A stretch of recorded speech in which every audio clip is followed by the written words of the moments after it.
Hi, my name is Chung, the CEO and co-founder of Sky Babies. Today, we are entering a new chapter of the Ronin network with a new delegated proof of stake upgrade. Let's build together.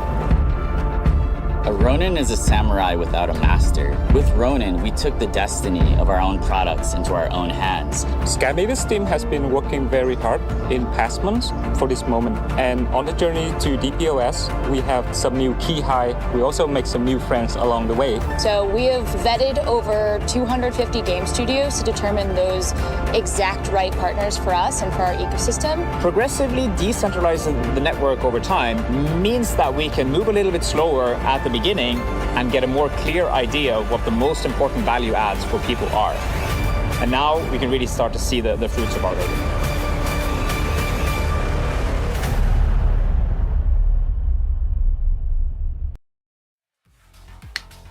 Ladies and gentlemen, welcome in to the fourth qualifying round of the AxieTh World Battle Bangkok 2023 tournament. This tournament will consist of 4 matches between our top 8 competitors. Every single one of these competitors has battled through the past 3 days, starting with a group of 1,024 players up to this day of just 8 players left. Each winner today will be invited to the final event in Bangkok, the final LAN event, with a little 300 AXS prize along the way to help them get to where they're going. The final LAN event will consist of 20 players, 16 of which are the winners of these past 4 qualifying rounds, plus 4 additional players from Thailand itself. My name is Ryan AF. I am joined here by the ever so talented Excelsior. Excelsior, would you like to tell us a little bit more about the event today? Yes, thank you, Ryan. For our event today, we're going to be having a total of 8 players with the tournament format. They have gone to a total of 1,024 players, as you said, over the past 3 days with the best of 3 matches and a single elimination bracket. So when you get out, that means you're out of the qualifier. The tournament will be played, or is being played, over at the esports server with all runes and charms unlocked. And this is going to be a bit different as well. As we see, of course, if I understood it correctly, this is going to be the only time that we're going to be running the Season 4 patch. Is that right, Ryan? Yes, so this qualifier is going to be a little bit different from the ones we've seen in the past. We will be using the Season 4 patch because the esports server is now tied directly into the main client. So this event might be a little bit different from the ones we've seen previously, which is pretty exciting if you ask me. Yeah, indeed. Pretty exciting. About excitement, here's what you mentioned a while ago. We already have a total of 12 guys who have already qualified into the spot at AxieTh World Battle Bangkok 2023. Now we're looking for the last 4, and if you're looking, Pink Rangers right there over at the lower right, if you're already here at the top 8. So this is one more game for you to win if you're already on the top 8, for you to get that spot, and 300 AXS as well. So this is going to be a coveted spot as well. And as you can see, the schedule went in from day 1, and now we're already here at day 3. Now this is, this is a long time coming. Like, if you want to start playing on day 1, make sure you'll be able to reach up to day 3. Like when you go join a tournament, you must be able, to be you must free up your schedule. You must free up your whatever engagements you're going to be having at the event that you might be getting to top 8, right? Play to win, right? Not play to not lose. Just make sure that you have your mindset right there. And these top 8 players have already set it up so much so that they defeated a lot of the players over at the tournament. And in terms of the prize pool, we have a total of 15,000 AXS over at the tournament, right? So as you can see, the distribution right there, second place 1,850, 1,400 for third, fourth is going to be 1,100, and so on and so forth. But a total is 15,000 AXS for the total tournament. 300 AXS is going to be going to each player that is going to be qualified. So again, a lot of AXS going all around, and these players do deserve it, because this is indeed a hard tournament or a hard placement to get into, Ryan. Yeah, it's a massive time commitment. You're absolutely right. So 3 days of competition, starting with 1,024 players, all the way up to day 3 with just 8 players left. But this is only made possible by our sponsors, and first of which is AxieTh, one of the biggest Axie communities in Thailand, sharing news and updates about Axie Infinity and the Ronin chain. In addition, AxieTh has hosted several Axie meetups in Thailand, which bring together members of the community to share their love for the game and connect with like-minded individuals. With its strong focus on Axie Infinity and its active engagement with the community, AxieTh has become a key player in the Axie ecosystem in Thailand, as well as YGGC.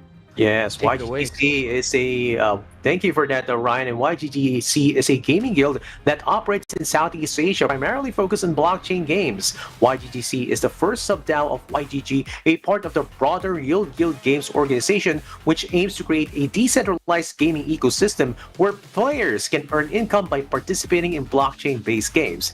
The guild also conducts community events and education programs to promote blockchain gaming in the region. And of course, let's not forget AMP Guild, Ryan. AMP Guild, the Web3 epicenter of Ampverse, provides a network of 400 million people through the Web3 gaming influencers and offers additional customized branding, marketing, and community growth services in Southeast Asia and India. And ladies and gentlemen, we are also doing another giveaway on the live stream today. Whether or not you're watching on Twitch, on Facebook, on YouTube, check out that description, check out the pinned comment at the top of the chat there, because we are giving away 30 Axies to lucky audience members of the AxieTh World Battle Bangkok. So all you have to do is follow that simple link. There'll be a few tasks for you to complete, and you will be qualified to win one of these 30 Axies. So make sure to sign up for that. Now, as of the event today, we have 8 amazing competitors on the roster. We have Zelizer from YGG, a player that I'm not horribly... First match, Zelizer versus John. Match 2 is Enrico from YGG versus Kuyo from Huga. We got Meditate Wum, Let's Go Wum versus Ima from Zan's Gaming. That's a new one to me as well. Zarazustra from Zura, an absolute madman there, versus Rego from Meditate. You know, if they're in Meditate, you know they've got to be good, but Rego, I think, is a bit new in terms of Axie esports competition. Not a name that I'm horribly familiar with. Man, what are you thinking about these competitors? Like these competitors are, I've seen some of them. Some of them are new as well. Particularly John. I don't know if John's last name is Bon Jovi or Jon Snow. Let's know if he knows anything or if he's going to be rocking it today. If he's going to be facing Zelizer right now. But Zelizer, let's take note, Ryan. Third time qualifying. That's not easy to do, man. Third time qualifying. That's a total of 9 days. We just were committing talking his about right.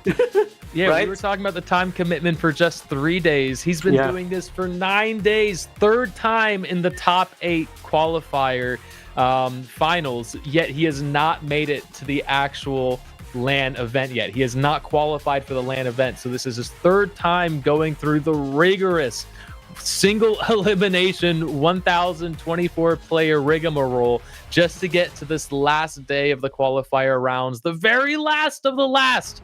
And he has one more chance to make it all the way to Bangkok. Is he gonna do it, or is he gonna fall to the John, the no-name John over here? John, now let me tell you this. I have a man in chat on YouTube right now who goes by JL Plays. And he says hoping to win this time. Wow. So I'm assuming that JL Plays might be a pseudonym for John. Wait, it might be John Leguizamo. Oh, there you go. We figured it out. Problem solved. We just got a roster full of celebrities today. Yeah, the comedian right there, actor, is probably playing right now. John L. Plays right there.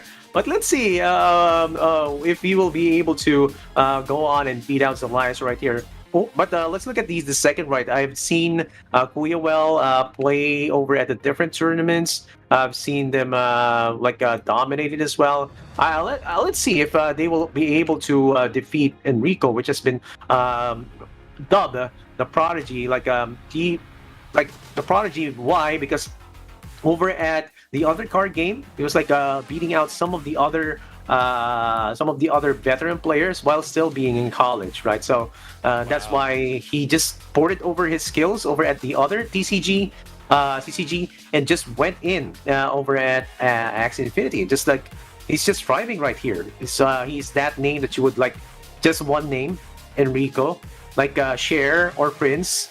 So you can see it's Enrico, or Iglesias or something like that. But no, that's not his real name. He's just actually a really good player and one of our buddies right here in PH. Over at match 3, I know one, but El Mao or Mao from Sans Gaming, it's not known to me. So yeah, Ima, however you want to pronounce that. That's new on my radar as well. Not a player that I'm familiar with. Sans Gaming, that might be a new up and coming guild as well. If so, I'm happy to see it. As much competition as we can get in this game, the better. So I'm hoping to see some cool stuff. Well, I was able to pull up Ima on Twitter. Zans Gaming. So while they have Zans Gaming in their profile name, I don't see it linked to anywhere. So Zans Gaming might be Ima's personal little project. So it'd be cool to see him find a little bit of success here in the tournament. So Zelizer, Zelizer's Axie pool right here. We've got a nice Jinx team in the first 3 slots. Yeah. And of course you see the hardcore Topaz Axies. And looks like just 2. Oh wait, no, I'm sorry. There is a full sustain team here in the last 2 slots, and then the one right before that little beautiful Topaz mech. So pretty regular from what we've seen, right? Yeah. This is fairly standard. Now, if you are just joining us right now, this is slightly different than the previous qualifiers you may have watched. The balance patch for season 4 has come live, and it has gone live for the esports side of things as well as the typical arena ladder. So Topaz has taken a bit of a hit, and Jinx teams seem like they're going to be a little bit more strong now. So it's going to be tough to see what these players decide to pick as their their game 1 starting team. Yeah, I do agree. Like we can see like kind of how do you say this? I don't know.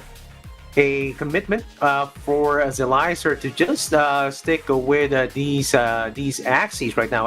I'm betting that he might be using the Jinx team and less of the sustain team right there. Like maybe that's gonna be clincher, but the usual, which we can see, is just 2 variants, right? 1, 2, 3, 4, 4 Axies that are loaded up into Topaz. So this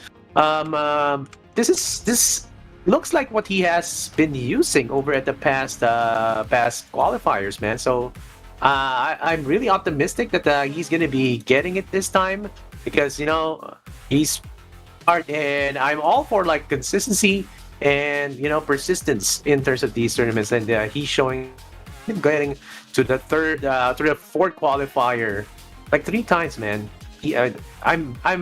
I'm rooting for him. Like if the bias anyone right deserves there. it, if anyone deserves the victory right now, it's Zelizer. It's Zelizer. All right. No offense, John. I'm rooting for you too. Yeah. But Zelizer's been here 3 times already. He's itching for that victory. Now, John bringing some interesting Axies of his own. Of course, we've got that sustain team. Mm-hmm. A few of these Axies are blurry from my screen, so I couldn't tell you, but I see a single Jinx Axie. You see what I'm talking about? I see a single Jinx Axie on the top right-hand side. It's a bug. But other than that, I don't see anything else.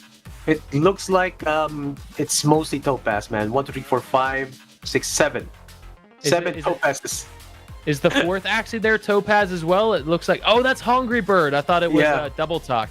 Yeah, so we got Hungry Bird as well for a little bit of curse removal. So mostly Topaz, man. So it's mostly Topaz. Yep, absolutely. And it's gonna be a banger play right here, man. And we might see a domination of Topaz right here. Like he just us a lot of Garish Worm. There might be an EA play right there.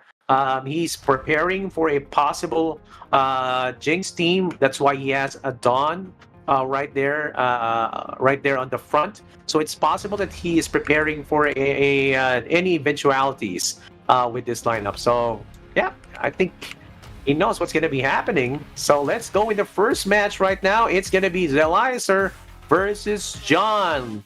Let's go.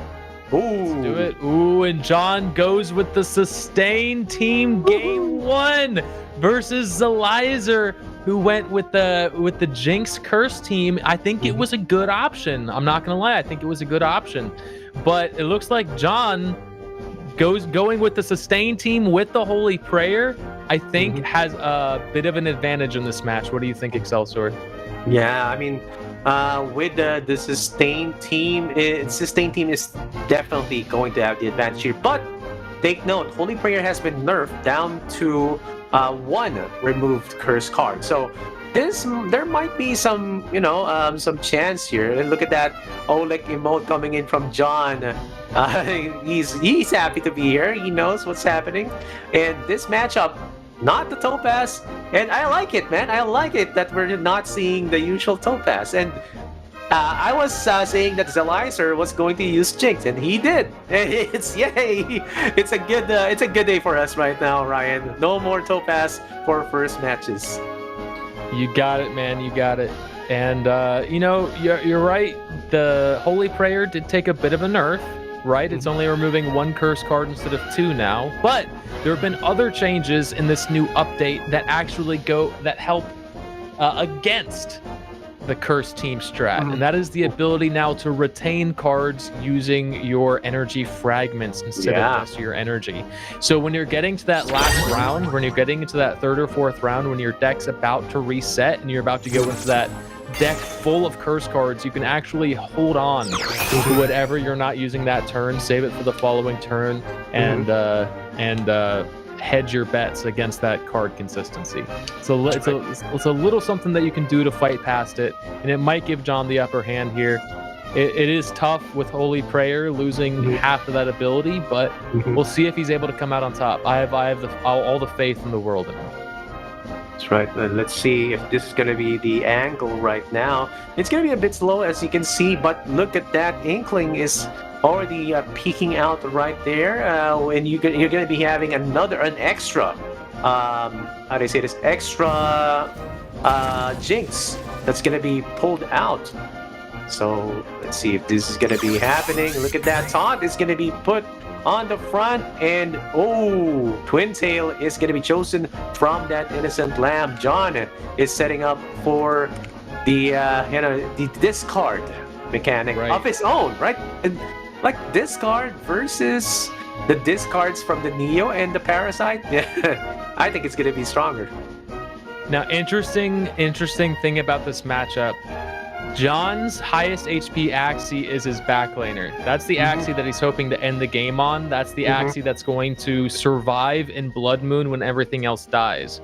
But Zalizer's frontliner, this Reptile Jinx, Reptile, really interesting looking Axie. He has 467 HP, which is actually way above John's backline mech.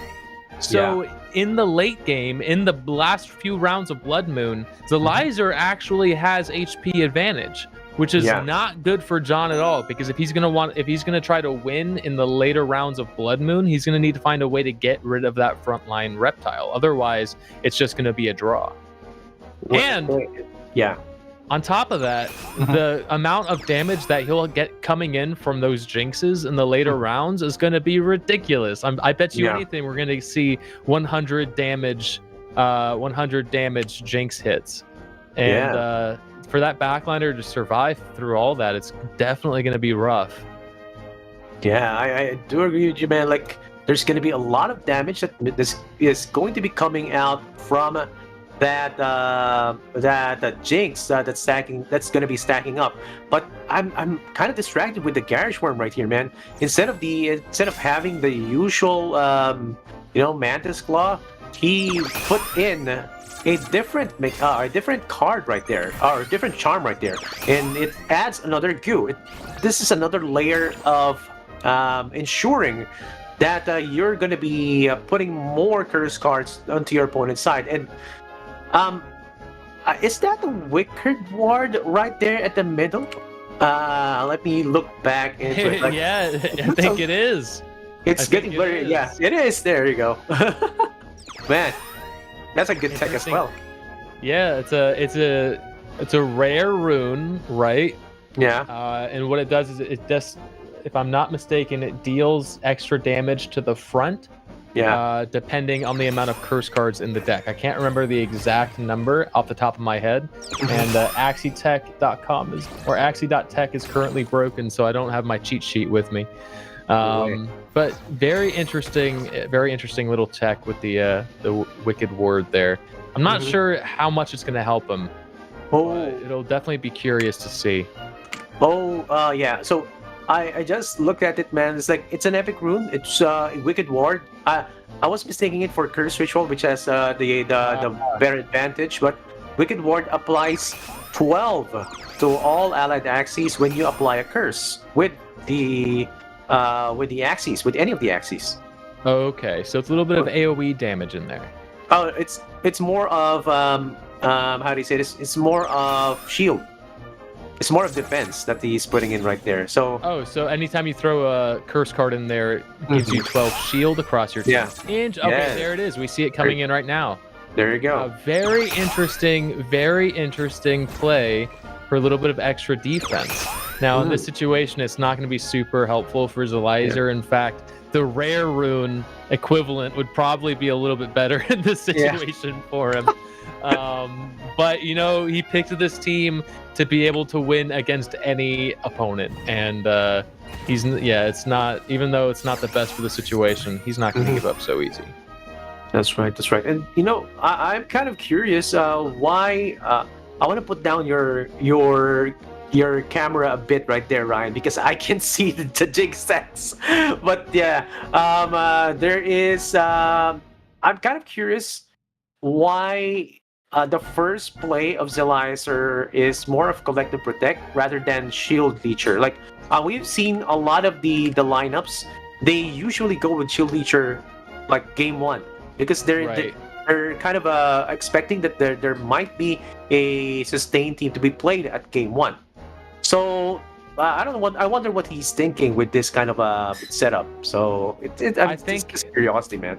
Shield Leecher probably would have been the best scenario for covering all of his bases, but the collect and protect, it is. I mean, the ability to draw an extra card is so valuable. You're gonna be cycling through your deck so much faster and getting to those cards that you really need, like the double talk, the inklings, the tadpoles, anything that throws a curse card in there. You really need to get as many of those into the opponent's deck as you can. And when you're playing collect and protect, you're drawing an extra card every other round, so you're gonna cycle through your deck much faster and then get a chance to play another set of curse cards before your opponent's deck resets. And especially with this variation, when you're not playing Raven and you're playing shoot, I keep on wanting to call it Parasite. The green thorn. It's not green thorns. It's not Garish Worm. Garish Worm. Thank you. I don't know why that one always escapes me, Excelsior. But the Garish Worm variation, it has less curse power. So to make sure you're really getting all those curse cards in there, I do see why collect and protect is useful. Yeah, I think he's taking in Garish Worm just to get that, that snail charm right there, just to get more goo in. I feel it's okay. But the win condition coming in from the Jinx would have been better to get more damage in. I do agree with you, man. So I want to see how well he's gonna be doing it in this matchup, right? Because it's kind of a pullback. It's how they say this. You are using Jinx, but you are also taking in for the other possible matchups. So I think this matchup is basically targeted towards Topaz. So he wasn't expecting this. Right. Yeah. I think Shield Leecher would have been a good decision. I think the other Dusk Rune would have been a decent decision. There's a lot of stuff he could have done knowing that he was going up against Sustain, but that's what makes Sustain such a good play. That's what makes it such a great counterplay. But I mean, even with all this talk, I don't know that John's going to win this match. I still think that the most likely scenario of this outcome is a draw. Just considering the HP, I mean, unless we're at eight Jinx stacks at this point now for John, it's going to get to the point where if he draws a handful of Jinx, I think his backline mech's just dead, at which point Zelizer will win the Blood Moon. Oh, yeah. All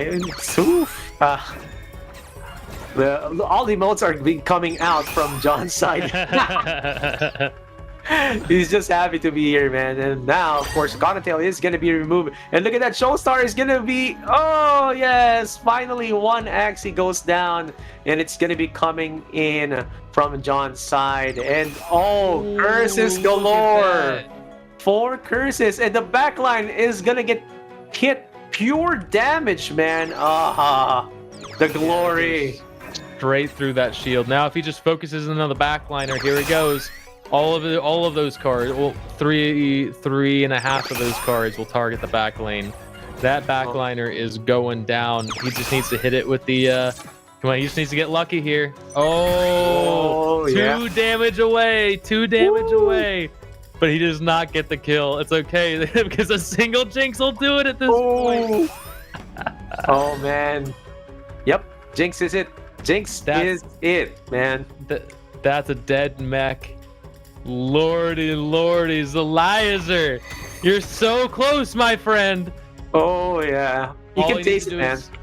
Yep. This game is his 100%. Throw out that Showstar. Zelizer, game 1 victor. He is 1 win away from securing his invitation to the LAN final in Bangkok and earning 300 AXS along the way. This is his 3rd time in the top 8 of a qualifier, his 3rd qualifier, and he's 1 game up. Right now, John is on the back foot. He's going to need to pick it up and change up his strategy, stick with the tried and true Topaz team to get him the next victory to even up this game, because right now Zelizer is sitting proud, sitting happy. 1 win under his belt, 1 more to go before he's smacking himself on the butt and calling himself champ. That's right. That's right. So, like, imagine you have a total of how do you say this? 7 Topaz Axies, and you chose the sustain one right there. I don't know, man. You still lose. Oh yeah. Like, this is tough. It's a tough decision, guys. When you make these tournament decisions, man. Like 7 out of 10 Topaz. Like, that's already he's probably thinking, oh, my opponent is probably not gonna be. It's probably gonna be going in with a Topaz. I should go with a sustain just to get him off guard and possibly get a win. And that plan just basically got foiled by Zelizer right here. You know, even though that the midline with the Wicked Ward is in the back line with the Collect Protect, they do seem a bit unoptimized. We see Zelizer with his mastery of the archetype, the Jinx archetype. He just went in like I remember my win condition, and it is Jinx, and he just went in and just put some like burn counters, well, the Jinx counters over at the bank right there. Just keep on putting it, and you'll never lose. So you'll never get that L from this matchup. So amazing gameplay right here from Zelizer. Yeah, he did great. He picked a team that works well against pretty much all odds, and came out on top. I think, even though his Axies might look a little iffy, I think they're all pretty dang good. You know, I think the biggest problem I have is probably just the class on that frontliner, because as far as the parts go, this might be best in slot. He's got the Inkling, he's got the Tadpole, he's got the Cottontail for the extra energy when he needs it.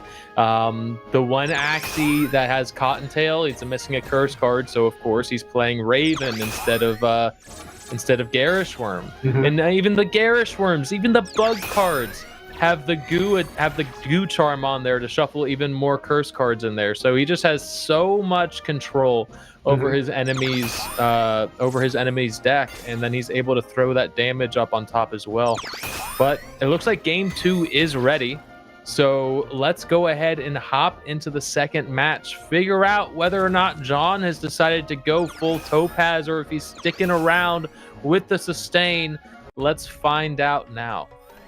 Topaz it is. Yes, it is. Let's see here. John over at the left going in with a Topaz Holy Prayer team, and over at the right, sticking with his guns, you can see Zelizer go in with a Jinx team, and all of these Topaz Axies are carrying a rocket stamp. That's it. That's what we're looking for.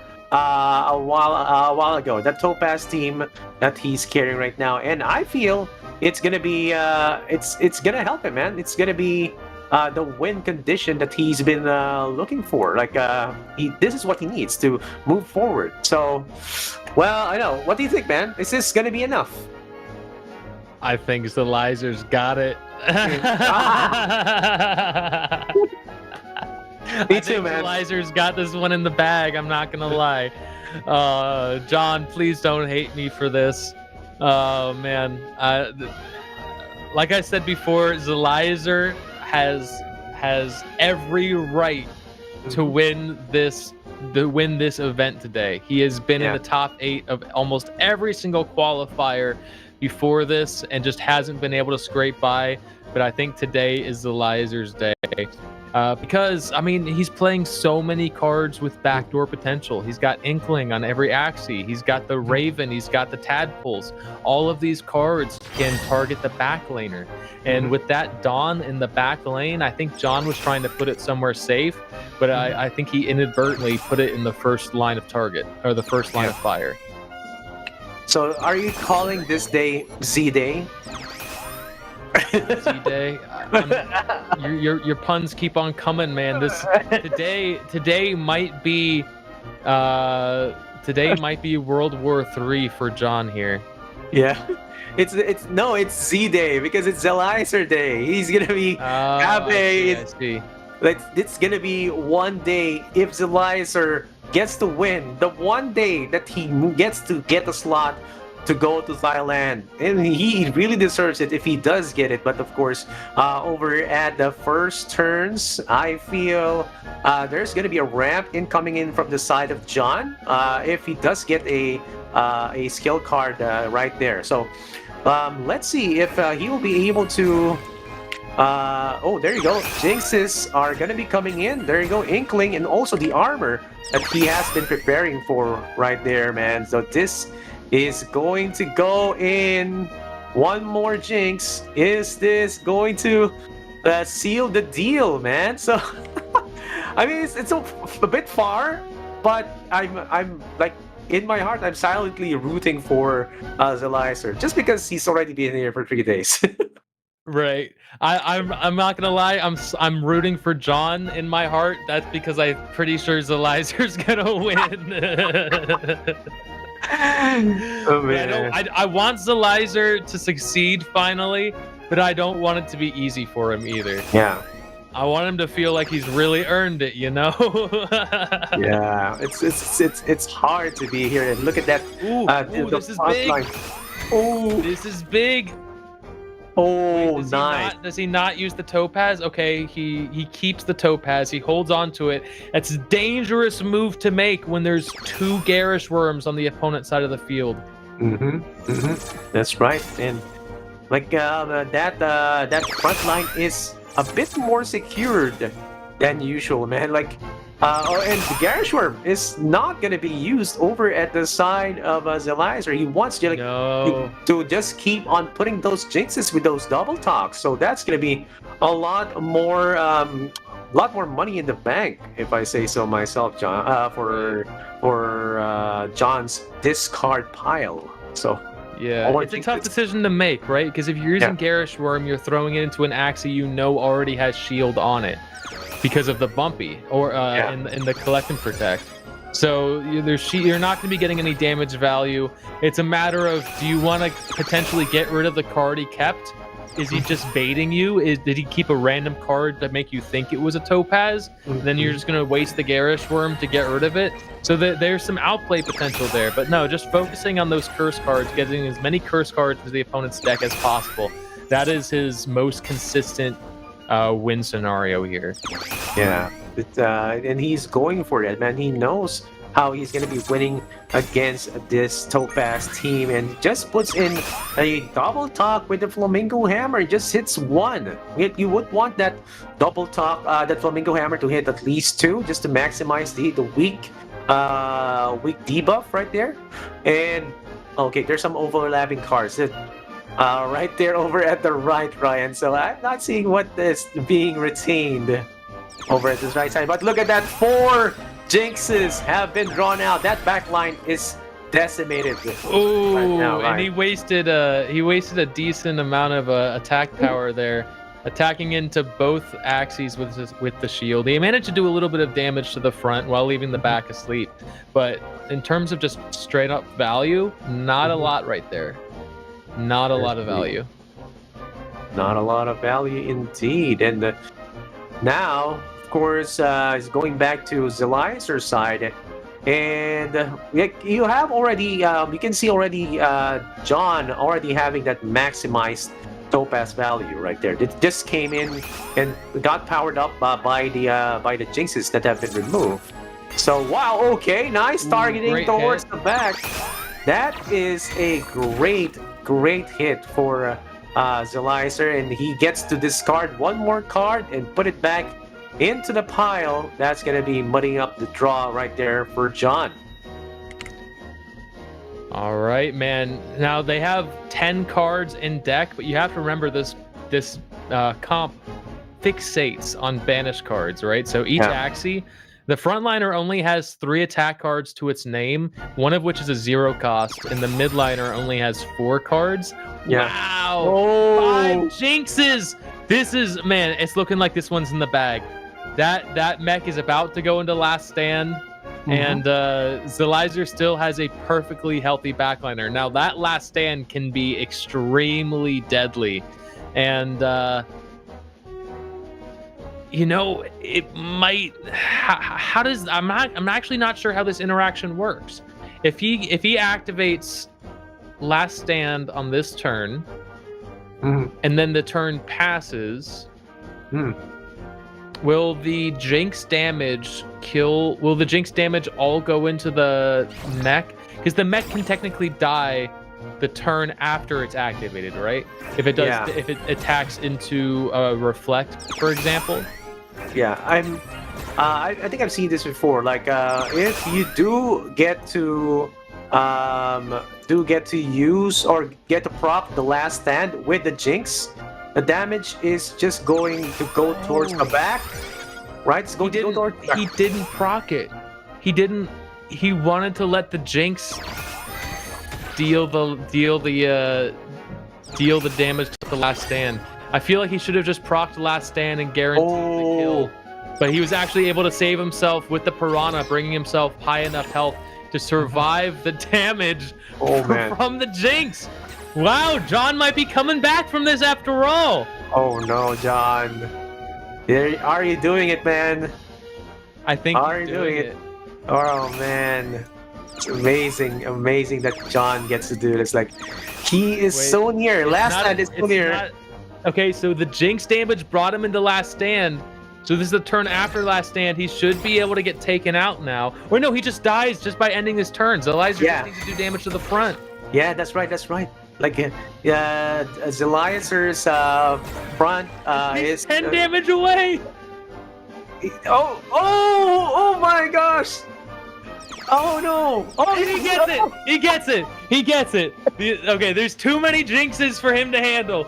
Too much for him to hold. John just takes the jinx damage and gets knocked right on out of there. Zelizer, 3 times running. He made it to the top 8 of these qualifiers 3 times in a row, but it wasn't until the 4th qualifier Zelizer finally takes his victory title and makes it to the LAN event in Bangkok. Congratulations, Zelizer. Very well done. You definitely earned it, buddy. Good job. Yeah, very well done for Zelizer getting that spot. It's well deserved, man. Like, oof. He just went in with a double jinx pick right there. And this tech, the Wicked Ward, it was actually targeting a Topaz team, and it's working right now. Like, the front reptile with the last wish looks kind of a bit off, but it definitely got the blunt of the damage early on, so much so that he got to survive with his backline like up to the very end. And what's good is that the jinx mechanic just kept on working towards the backline and then even hits the midline mech. He just went straight to the win condition. Not going towards the side like the early Garage Worm. Like, you have to make sure you put in all the jinxes before the deck cycle just goes back, and it's getting back to him in the form of a win. So amazing 2-0 straight right there from Zelizer.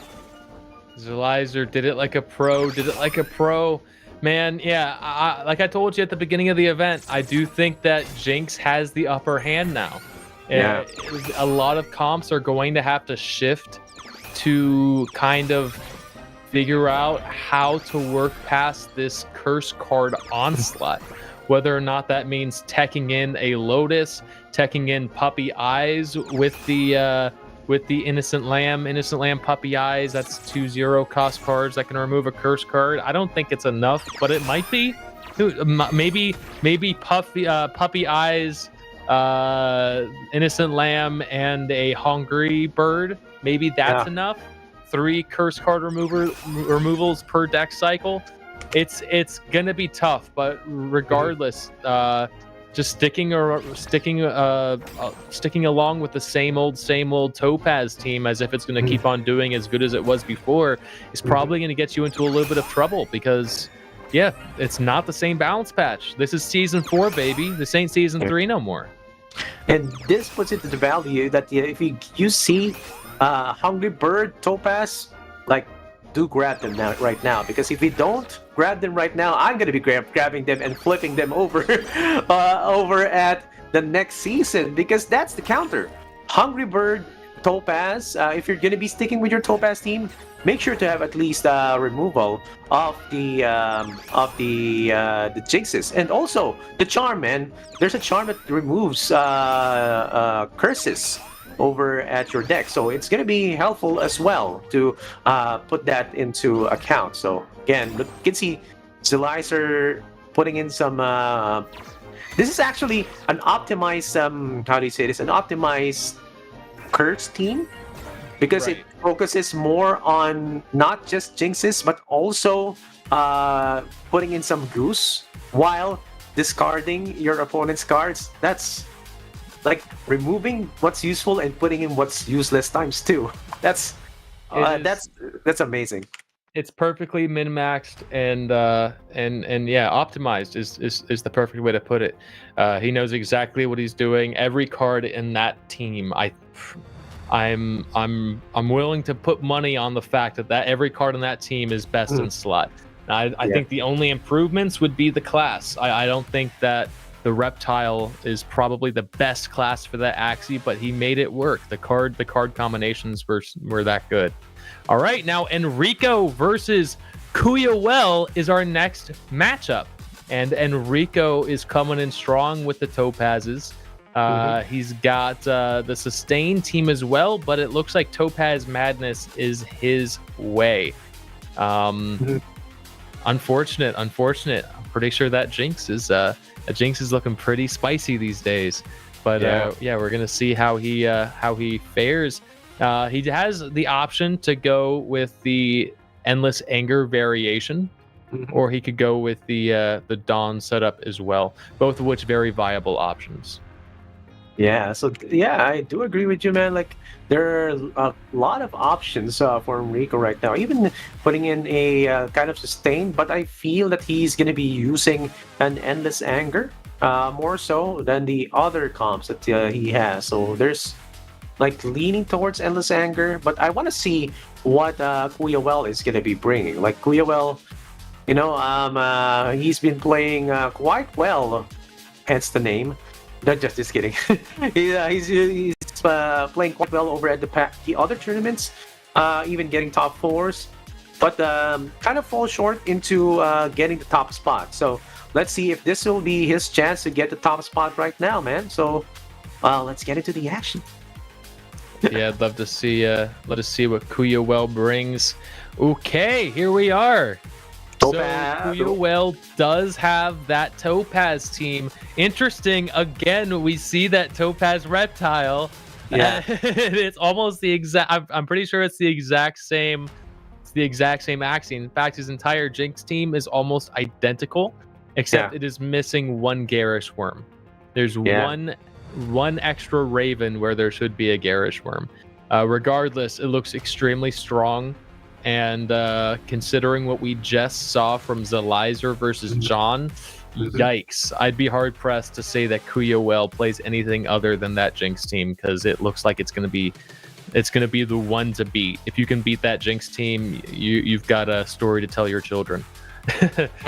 But that's right.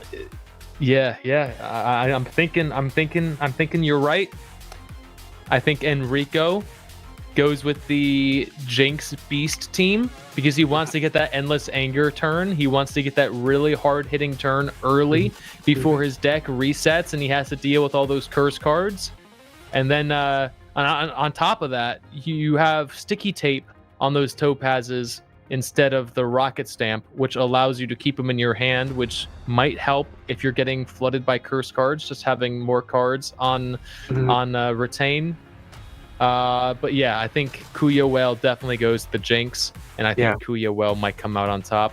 But let's find out. Game 1 is ready, so let's hop in and figure out what our competitors are bringing to the table and who's going to emerge victorious and who's going to be staying home. Let's do it. Let's do it. There you go. And just was that the beast variation? No, we have the Holy Prayer. Smart move, and the Holy Prayer is in the middle instead of the back, so it's not going to play out exactly like the previous match. This is going to be a little bit different. He has the Holy Prayer to help him get through a little bit more of that curse action. But is it going to be enough to keep him alive? That is the question. You know, I want to see if the bug has a rocket stamp as well. Like, as if it's going to be developing more of the armor. It's going to have a very good strategy of targeting one Axie, just removing it as soon as possible. Like, what is the target right here? I'm not sure. Like, this is going to be a toss-up, right? If you go and target the front, you're going to be sacrificing the armor that's going to be putting in, or the damage that's going through the armor. So maybe towards the mid first, and then you go in with the front to just destroy these guys, because the mid is going to be pesky as well. It's going to be putting some more debuffs and possibly some more confused cards towards your pile. So I think, Ryan, they're seeing something here, because both Kuya Well and Zelizer have a last wish on a reptile. Well, what's up with that, man? It's at the back as well. So I think I have a feeling that just has to do with somebody happened to have a breeding farm with a reptile gene mixed in, and it just happened to be that the best Axie parts were on the reptile Axies. That's my best guess. I don't see any reason why reptile Axies would be the ideal class. I think it just happened to be that way from whatever breeding farms they were coming from. That's my best guess. Because with Last Wish, it's a neutral rune. You can put it on anything. I do really like. Who is the Lord of War here? Like, if you've watched the Lord of War, there is just one supplier for all of the nations or all of the guilds. So political now. Yikes. Yeah, you know, if you watch like you watch Nicolas Cage's movie, man, like I supply all sides. Like the breeders are the winner, the real winners right here, man. Like right. They come up to Sora and be like, "Hey, what Axies do you need? What Axies do you need? What's hot right now? What's popping?" Sora's like, "Oh yeah, we need this Axie, we need that Axie." They're like, "All right, cool, thanks. I'm gonna make this Axie, but I'm gonna sell it to people that meditate. I'm gonna sell it to YGG. Hey Sora, you want what's left? All right, here you go." Yeah, whoever's getting into that, like, it's getting a piece of the action as well. But let's take note at the ranks right now, Ryan. Like, I'm seeing it's Tiger and the Boar. That means like we're fully integrated into the system right now. No need to go to the esports server. I'm happy that's happening right now, and it's good. Sir. Yeah, I love it too. Because I as a caster, I don't actually compete that much in tournaments.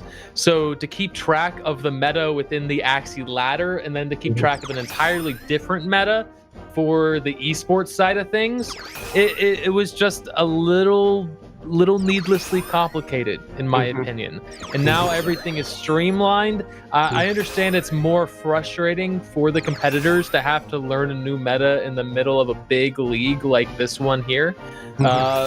But I mean, as an audience member, as a caster, to me, a mid-league update, a balance patch, makes things so much more exciting. For players to have to change up on the spot, and oh my god, I have 1 week to figure out this new meta. What am I going to play in this tournament? I have to figure it out now, rather than be like, I know what I know what I'm bringing to this tournament for the past 3 weeks. The Axie's been sitting in my inventory, just waiting, collecting dust. To me, this is way more exciting to have things changed up on the spot. I love it. I love it. And we're seeing really interesting things happening right now. Jinx is the leader, absolutely demolishing everything in its pathway. And I don't know, is Kuyawell gonna pull it off the same way as Elizer did? Yeah, it's looking pretty good right now. Enrico's looking pretty rough.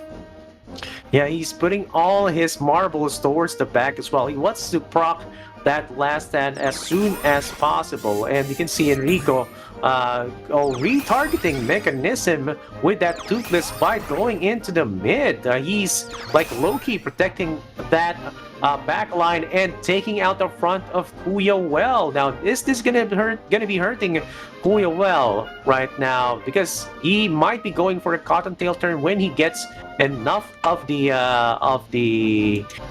Jinx layers right there, with the double talk, with the Inkling, and with the Raven. Will he go for a cottontail turn right here? I feel it's kind of underwhelming to go in with a cottontail turn. Well, I don't think he lasts long enough to get the energy burst. Yeah. Right? I mean, I understand saving the cottontail one extra turn. He will probably survive. Depending, he's only going to be able to get 3 extra curse cards, so Enrico's deck will be 18 cards in total. There's a chance that he survives, and I understand that if he would want to survive, then save the cottontail for a turn when he can swing into the back, but it looks like he's definitely going to use it. He's just going to get as much value from it as he can right now. It really sucks that he has to attack the midliner there, because if it was the front or the back that he could focus into, he would have done some serious damage. But now that mid laner is going to be sitting at 145 HP until like the very end of the game. That mid laner is going to be the last one that falls. That's right. And you can see like this. Oh wait, what happened there? That might be the answer right there, Ryan. Like you see that the focus is going to help your team survive. Like retargeting mechanism in terms of defense really helps. Like this is the first time that we're seeing this right now here as Enrico played it with the toothless bite and with the gecko mask. You know, that might be the answer right here, Ryan. And we're seeing it right here on display, because he already took down 2 Axies, saves the front, saves the back, and the back is just going to get more HP because of Piranha, so he effectively saves it for another turn. Right. I mean, the most important card on that comp is Topaz. And if you can focus on a single Axie, that Topaz leaves the deck rotation. Now you only have 2 of your killer cards in a set of 16. The majority of them are curse cards. When you can get rid of a single one of those Topazes, your chances of winning just exponentially increase. And by diverting the damage, Enrico has been able to keep all 3 of his Topazes in the running, allowing him to get that extra damage output and get the kills on Kuyawell. It's looking rough for Kuyawell at this point. I mean, there's still a chance.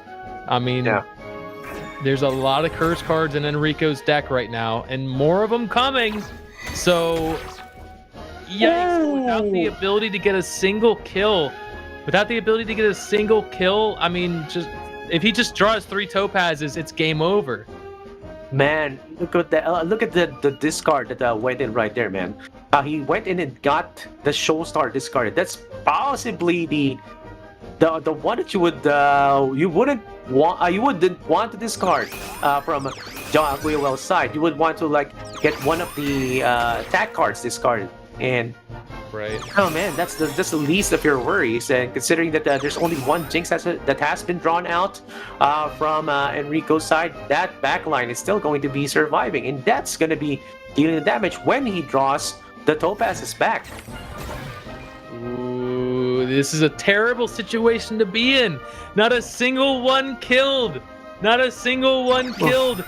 oh my God, no way! Oh no man. Way. I cannot believe it. He actually damages himself. By playing the Showstar without having the proper I'm blown away right now. I'm blown away. This isn't even a win though. This isn't even a win. What are you doing? Double talk. Mm-hmm. Double talk was the way to go, right? No. Oh, he wins. Oh, No way. it's a draw. It's a draw. No way. It was a draw. The damage from killing the backline Axie with the oh my gosh. Wow, that was a roller coaster of emotions I absolutely was not ready for, Excelsior. Oh man. That was both heartening and disheartening. A game 1 draw. Okay. Just to go back, it was Enrico who went in with a draw the previous on one of the previous qualifiers. Remember? Right. He was the one who went in with a sustain team, and on game 2 they both went with sustain teams, if I remember correctly. So that was Enrico going in with these draws. It went to game 5. He's the master of draws. Man, that was such a weird match. I feel like if the math was calculated slightly differently, I feel like if he was able to get an actual consistent kill rather than leaving all of the Axies at such low HP, leaving every Topaz in there for so long, I feel so many things could have been different about that match. But the next match is ready, so let's see how things change up now. It looks like same comps, same strategy. Mm-hmm. Is it going to be the same outcome? I don't think so. I think so. I really think that Kuyawell has advantage here. I think that he got slightly unlucky in the card combinations in the previous round, and who knows? It might happen again. It might happen again now, but I'm expecting him to learn from those mistakes and try to hard focus a single Axie a bit more in this match. Yeah, I think that's gonna be the case right here over at the next match. Now, if Enrico goes in and goes with a retargeting yet again, will it be able to help him, man? Like, I'm seeing I'm seeing that it may happen to Enrico again to Kuyawell again, that the damage is going to be redistributed over the 3 Axies, and he's going to be failing to take out one as soon as possible. Enrico knows this, that he has to take out the mid just to remove those possible debuffs that are going to be recurring if the Dusk keeps on surviving. So, still, very difficult position to be in if you're Enrico, because the front and the back have been afflicted with the Hex, and if they do use their Innocent Lamb, they do use their Nemo, they're gonna get their very own Confused card. So, he goes into it, man. He's committing. He does. So he uses the Innocent Lamb to get the Nemo, because even if the Nemo is in the discard pile, you only need one Nemo in hand. You can pull it out of either the deck or the discard pile. So he wants to make sure it's in Nemo form, not Innocent Lamb form. He's willing to take the single curse card from using the Innocent Lamb, but he'll save the Nemo combo for another round when he's not hexed. So he gets to live, gets to Nemo another day, right? So, or another turn, right? So it's gonna be without the punish from the hex. So yeah, amazing insight right there. But man, let's see if Kuyawell is gonna be able to capitalize on this Jinx team. We have seen Zelizer use a Jinx team to perfection, and will he be able to replicate? Maybe what's missing right now, Ryan, is the Wicked Ward instead of the Gloomy Dice. Maybe that's the key. Maybe so. Gloomy Dice, it seems so powerful, but it can be outplayed. It can definitely be outplayed. But something like a little bit more defense is always good, because you're always, unless you're going up against a sustain, damage is an inevitability, and the more damage you can reduce the healthier you're going to be in the long run. And sometimes it only takes like 24 shield, 48 shield here to keep yourself out of range from that Shoal Star. And if you can keep yourself from dying from the Shoal Star, then that's one more topaz they have to waste to kill you. And then that by itself could be giving you the upper hand. Oh yeah, you make a good point right there, man. Like even with the small shields, it's anti-Shoal Star, right? Exactly. So it's amazing, right? Even just one shield above, on top of the health is gonna be basically blocking an instant kill. So this looks quite well for Enrico right now as he takes down the front, and with a 228 HP right there in the mid, he is just going straight into the action with all the damage and all that topaz. And look at this duplicate Shoal Star. He just wants to thin out the deck, man. Like well, he could have accomplished the same thing with the Nemo, but he already has all the banished cards that he needs because of the curses. So yeah, having the second Shoal Star, it's an extra card on retain. You've got it in your hand always, especially when you're dealing with all these curse cards. It's better to have more cards in your hand than not. Yeah, I mean, it's either that or getting another energy fragment, which wouldn't have helped him that much in this situation, I don't think. That's right. So, although he is holding on to the Innocent Lamb on the midliner, and I'm not sure why. Oh, just because of the Hex, right? He doesn't want to get the curse card from it. That does make sense. Yeah, I think it makes sense though. Like, yeah, it does make sense. Like, with this matchup, I feel Enrico is gonna be having it. He is a bit more healthier as compared to his previous match. Yeah, this is looking pretty bad for Kuya Well, if you ask me. The Jinxes are not doing what they need to do. Oh man, Enrico is ramping so fast and just getting so much damage off on Kuya Well that he doesn't even have enough time to really set up that curse flood. And instead he's just getting overwhelmed with the topaz damage. Man, it's looking quite well for Enrico, and Kuya Well is just down to his last Axie, 299 HP, putting in that double talk, hitting just one Axie. Parasite will just thin it out yet again, just to go and cycle back into the draw pile a bit near, but it's gonna be 2 turns. Like, it's gonna be a little too late for the damage, or for the Jinx damage right now. But and also the insurance policy with the last stand, Ryan, really gonna be helpful. Yeah, absolutely. And this is not good for Kuya Well. This is not good at all. So we're getting down to the wire. Enrico was able to force the deck reset here thanks to Collect and Protect. Oh man, yeah, and there's not enough damage on Kuya Well's side to take even a single kill. Once again, we are in a very similar situation, and Enrico coming in here with 5 cards, unable to draw a single damage. And because of the shield, Soulstar will not take the kill. He is forced to pass. I do not think that this changes anything. I think we're in the same situation as before. Kuya Well is going to be 1 turn away from taking this victory, but man, it's just so crazy how close he's able to get before that well runs dry. And here it is. Well runs dry.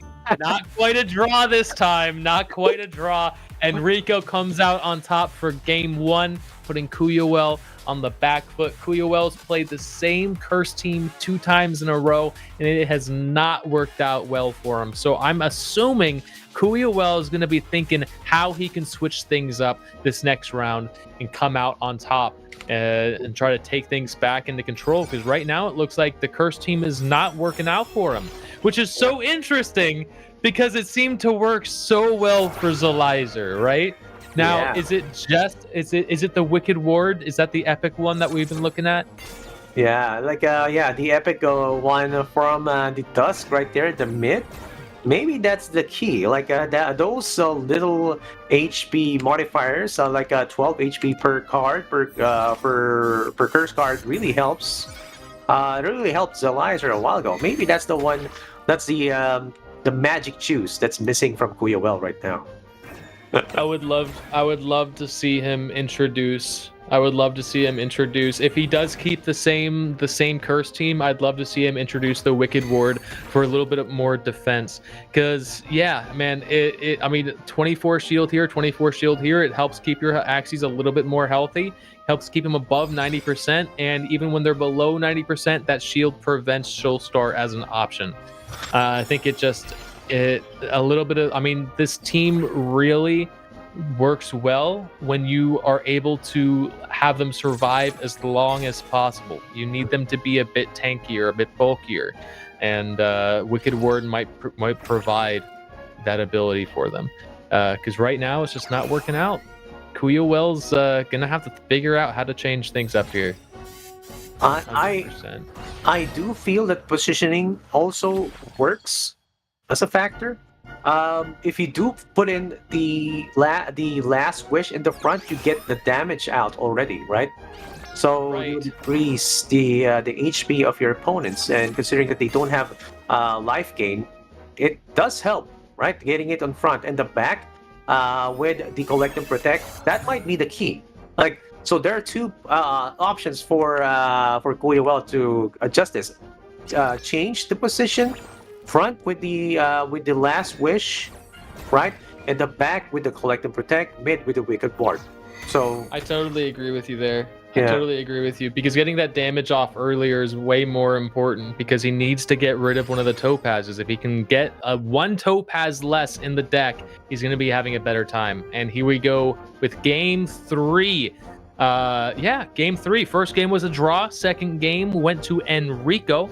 Kuya Well is on the back foot now, and it looks like he does switch up, decides that the curse team is not working out for him, and decides to go with a topaz variant, rocking the Dawn, the mech in the midliner, and the collect and protect in front. Interesting setup. Now, I know you know that I think Last Stand works best in the back.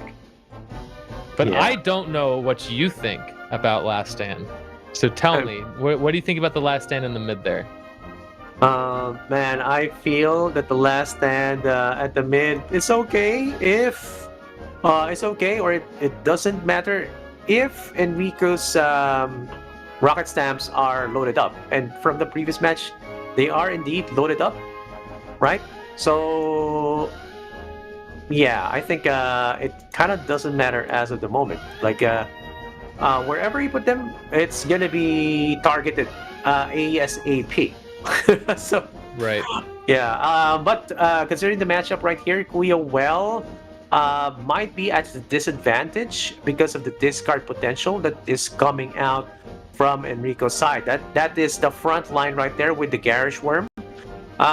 This is more towards whatever is in your hand, and what we were expecting is maybe a retained Topaz, maybe a retained Soulstar, and that will muddle up the draw of Kuya Well, and that's going to be maybe the slight advantage that Enrico needs, or that Enrico is going to be posting over at this next match. Right. Now, I do think Enrico does have the advantage, and I think it's because of Bumpy. Enrico has Bumpy. He has the ability to divert damage to that Dawn if he needs to as well, with the taunt that he has on there. The extra shield from Bumpy not only can keep one of his Axies alive a little bit longer, but also protect himself from stuff like the Soulstar incoming. Kuya Well does not have that level of defense. Kuya Well's team just looks a little bit underwhelming in terms of some of those cards that you think about a little bit less on a Topaz team, right? So mouth cards, we see Axie Kiss, we see Cute Bunny. He can get the Hex on there, right? That's not going to be too big of a situation unless it's early in the game. And right now we're already seeing the engine of Nemo's pop off, so that Hex isn't going to do much to Enrico at all. Enrico is pretty stacked. He's got the Toothless Bite. He's got the Piranha for extra healing ability. He has even more sustainability on top of the Bumpy. He has the ability to heal up as well. Kuyawell just has damage. In terms of those little side pieces that not everybody might think of, I think Enrico has the advantage. Because I'm just not seeing a ton of value from cards like Spiky on the front line bug there. I don't see any advantage from having Spiky Wing on that bug. Yeah, I mean, even though you're going to be facing like a sustained team, Spiky Wing like may not be the key right there. It's just extra damage. And now, of course, look at that retargeting mechanism going towards the back with the Topaz, with Rocket Stamp. Like Enrico knows that the target has to be his very own mech on the back, and it has how do you say, HP gain mechanism with the Piranha. So there is some sort of sustainability there. Like as you can see right here, it gains 29 HP. And look at that square teeth finish, photo finish from Enrico, taking out the front of Kuyawell. Now this is he's down to a counter, because one less Topaz is a lot, man. That is a lot. It's literally a third of your deck strategy removed, right? Yeah. Like a lot, like teams like Nutcracker, for example. If you're playing a Nutcracker comp, you can lose your frontliner, you can lose your midliner, just so long as you don't lose the Axie with the nuts. But with Topaz, it's like each one of those nuts is divided up on a different Axie. So each time you lose one of those Axies, you're losing a significant amount of firepower from your total composition. It is definitely not good. And I don't know if Kuyawell can respond with a death of his own here. I don't think it's going to happen. He's got a single Topaz. It's going to deal a crap load of damage. And it actually does get the kill, activating the last stand on the backline mech there. Now, but Enrico does draw the Topaz on that backline mech, meaning that is going to deal a huge amount of damage. This is going to be pretty devastating for Enrico's side. There he goes. And the Goldfish to finish off the kill. Now Kuyawell's got his last stand activated, and it's going to be a little bit of a back and forth here. 2 Topazes. Oh my gosh, man, Kuyawell might win this. Oh my gosh, yes indeed, he might as well win this. Let's see if there's enough damage coming in from Enrico from his draw. Okay, he's gonna be doing this quite carefully. He has to do it. Oh man. Okay. All right. Not enough. It's not enough. He's gonna be on defense, and this looks like it's gonna be a 1-1, man. It looks like we're going into a 1-1. This Topaz is going to knock him out. And boom, Kuyawell takes game 3. Game 1 is a draw. Enrico takes game 2. Kuyawell takes game 3. We are in a 1-1 situation. Winner takes all next match. Enrico versus Kuyawell. Giving it a strong back and forth. A good 1-2 punch combo. And man, that was a nice comeback from Kuyawell. I'm not going to lie. I did not have faith in this team. I was singing the praises to Enrico all match long, but Kuyawell said, Ryan, you can shut the hell up. I know what I'm doing. You need to have a little bit more faith in me, all right? And I listen, Kuyawell, I'm sold.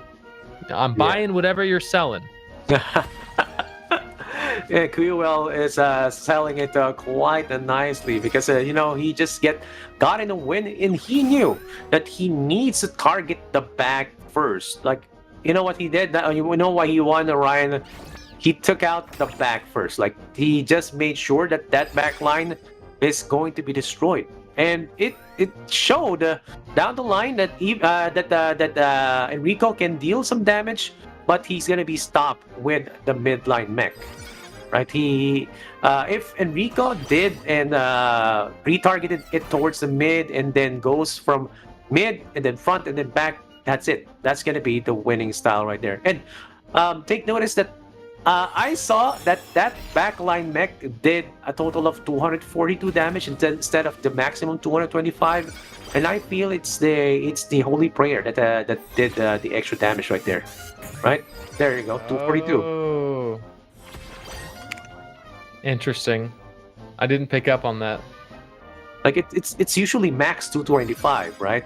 From our previous, but with the Holy Prayer, there's an additional amount of damage. So it used to be 15 times 8 plus the 25 base damage. No, 30 base damage. Yeah.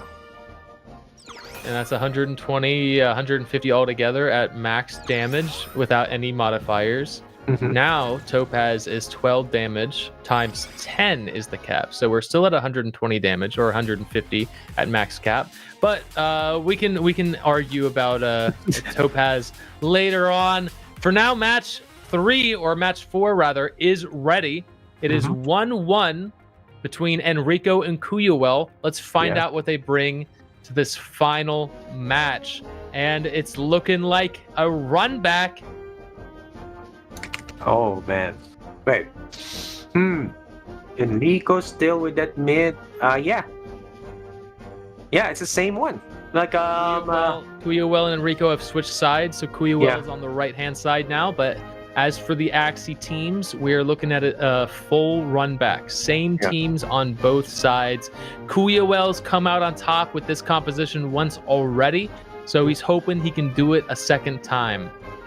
Yeah, I think it's still the same style, but again, if Enrico is going to be retargeting the mid mech right there, he will have a fighting chance to get in the win. But it's also, there's also the chance factor of drawing out your banished cards early, so that's going to be helping Enrico if he does draw it out, and as well Kuyawell, because that's we've seen previous matches wherein they drew in their topazes right at the front, at the get-go, like with your very own starter cards, and then you're not able to draw out your banished cards early, so that just slows you down. Absolutely. Nobody wants to see Topaz in their opening hand. Just leave it alone. Put it back into the deck. Mulligan, please give me another hand. Yeah, that's a horrible thing to happen. It can absolutely just wreck a match if you draw those topazes too early. We've seen it happen before. Let's hope it doesn't happen to Kuyawell here. Let's have this be a fair fight on both sides. No stabbing, no knives. Let's leave it to just the fist, good old fisticuffs. All right. Yeah. Let's hope that that's gonna be happening right there. But of course, over at the turn 1, it's gonna be towards Enrico, and he uses the bumpy to put in more defense towards his front, and also forcing the attack going towards his front and protecting the back in the process as well. So over at the side of Kuyawell, he's going to be using a Parasite, and we won't know what he would be discarding right there, Ryan. And yeah, I think this tech from Kuyawell, although if you do look at the marketplace, the tech with the cute bunny is a bit cheaper compared to the Piranha version, because Piranha has a more sustained mechanic with it, with gain HP and extra damage as well. So you can see the value right there between the two. It's guaranteed stats. It's guaranteed extra damage. It's guaranteed extra health. Whereas Cute Bunny's always going to be a gamble. Is it going to hit Fear, or is it going to hit Hex? And if I do get the one that I want, is it even going to make a difference? Are they even going to see a curse card from it? It's easily outplayable. Whereas Piranha, that's just guaranteed value, baby. It's good. That was a great hand. That was a great opening hand by Kuyawell. He got Parasite and what was it? Cute Bunny. He got two decent cards. He didn't see any of the topazes early. There we go. We see the topazes, and the Nemos have already been cycled through. He's at 9 banished cards, almost max. He's going to be getting huge value from both of those topazes there. Just beautiful value. Yeah, beautiful value indeed. And Of course, Enrico's backline heavily targeted by Quioel. He knows how to do this, and Quioel has been playing quite well ever since the last match. The first match was kind of a bit janky with the Jinx team that he was playing, so he's getting more into the comfort zone with this Topaz team right now, Ryan. Right. I mean, to be perfectly honest, I think Jinx has the stronger outcome when you take the optimized version of both teams against each other. But with the small amount of time these players have had to be able to digest all of the changes going into season 4 and really processing how it's going to play out in a tournament setting, I think just going with your comfort zone is the best thing you can do. Play with what you're comfortable with, play with what you know, because that's how you're going to end up getting the victory and coming out on top. If you're taking risks, you're more prone to make mistakes, you're more prone to make misplays, and you can totally mess something up that could have been a great thing. And so Topaz, I think that's what most people are comfortable with. Jinx, I think it's going to be the better comp at the end. We might need to see some more breeding, we might need to see some more theory crafting, but it's going to be interesting. Yeah, definitely. Enrico just saying, I'm sick and tired of your crap, activating the last stand on the midline mech. Ooh. Wow. That? What's happening, man? What's... What? Oh, wow. Okay. This is going to be it. This is going to be a crucial turn, man. Oh, I feel Enrico's going to win. Over. Enrico's going to win. Enrico's got... Oh! What a match! I'm not even sure where that damage came from, to be perfectly honest with you, Excelsior. There was like a little bit of turn end damage, like an AoE Jinx or like a burn. It was like a burn curse card was in the deck. I mean, let's look back at the play right there, man. It's kind of everything is kind of a bit blurry as of the moment, but I'm seeing like I was thinking, Quioel failed to proc that backline early, right? The backline's last stand early, like. They were like getting it down to 90, but 93 HP. But the Dawn actually taunted. The Dawn taunted, so he wasn't able to take out the backline mech. But then he ended his turn, and it looks like 1 damage was dealt across the board. So I'm not sure how that happened. That's the only thing I'm confused about. He ended his turn and lost an HP, like a single HP. And I'm thinking how it went. Like here. This is the crucial turn, right? When Enrico used the Toothless Bite with the Gecko Mask to retarget towards the mid. This is the turn right here. Yeah, that was big. It saved his life. There you go. So this put the damage right there, and the mid and the front. There you go. That's the whole play right there. And look at that. Oranda going towards the mid, so he like puts it down to 100 plus, I think. 79. There you go. 79 HP, but still living strong. So it's the square teeth. It's the square teeth. Yeah, that's the one that procced. Like that's the 220 damage. You see? Oh wow. There we go. And the last stand is activated. Yep. The first one. Oh, okay. It was Shoalstar that took out the Dawn. That's what got me confused, because I never saw the card animation, and my screen must have glitched for a moment. Yeah. Wow. And you can see that the mantra that we have been saying for a while now, Ryan, like whoever procs the last stand first will be winning. Right? And we saw this on game 2. Quioel proc the last stand of the backline early. And right now at the game 2 or game 3, or it's technically game 4. Game 4, Enrico proc the midline mech last stand earlier than Quioel. So he gets the slot and gets the 300 access. And, well, that's going to be game 2, Ryan. Congratulations, Enrico. Well deserved. You were able to make it to the top 8 twice in these qualifiers, and you finally earned your spot at the LAN final event in Bangkok. So congratulations, Enrico. As for the rest of them, we're going to come back to that after a short break. We're going to get a few words from our sponsors. We'll be back with more action shortly.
Hi, my name is Chung, the CEO and co-founder of Sky Babies. Today, we are entering a new chapter of the Ronin network with a new delegated proof of stake upgrade. Let's build together. A Ronin is a samurai without a master. With Ronin, we took the destiny of our own products into our own hands. Skybaby's team has been working very hard in past months for this moment. And on the journey to DPOS, we have some new key high. We also make some new friends along the way. So we have vetted over 250 game studios to determine those exact right partners for us and for our ecosystem. Progressively decentralizing the network over time means that we can move a little bit slower at the beginning and get a more clear idea of what the most important value adds for people are. And now we can really start to see the fruits of our labor.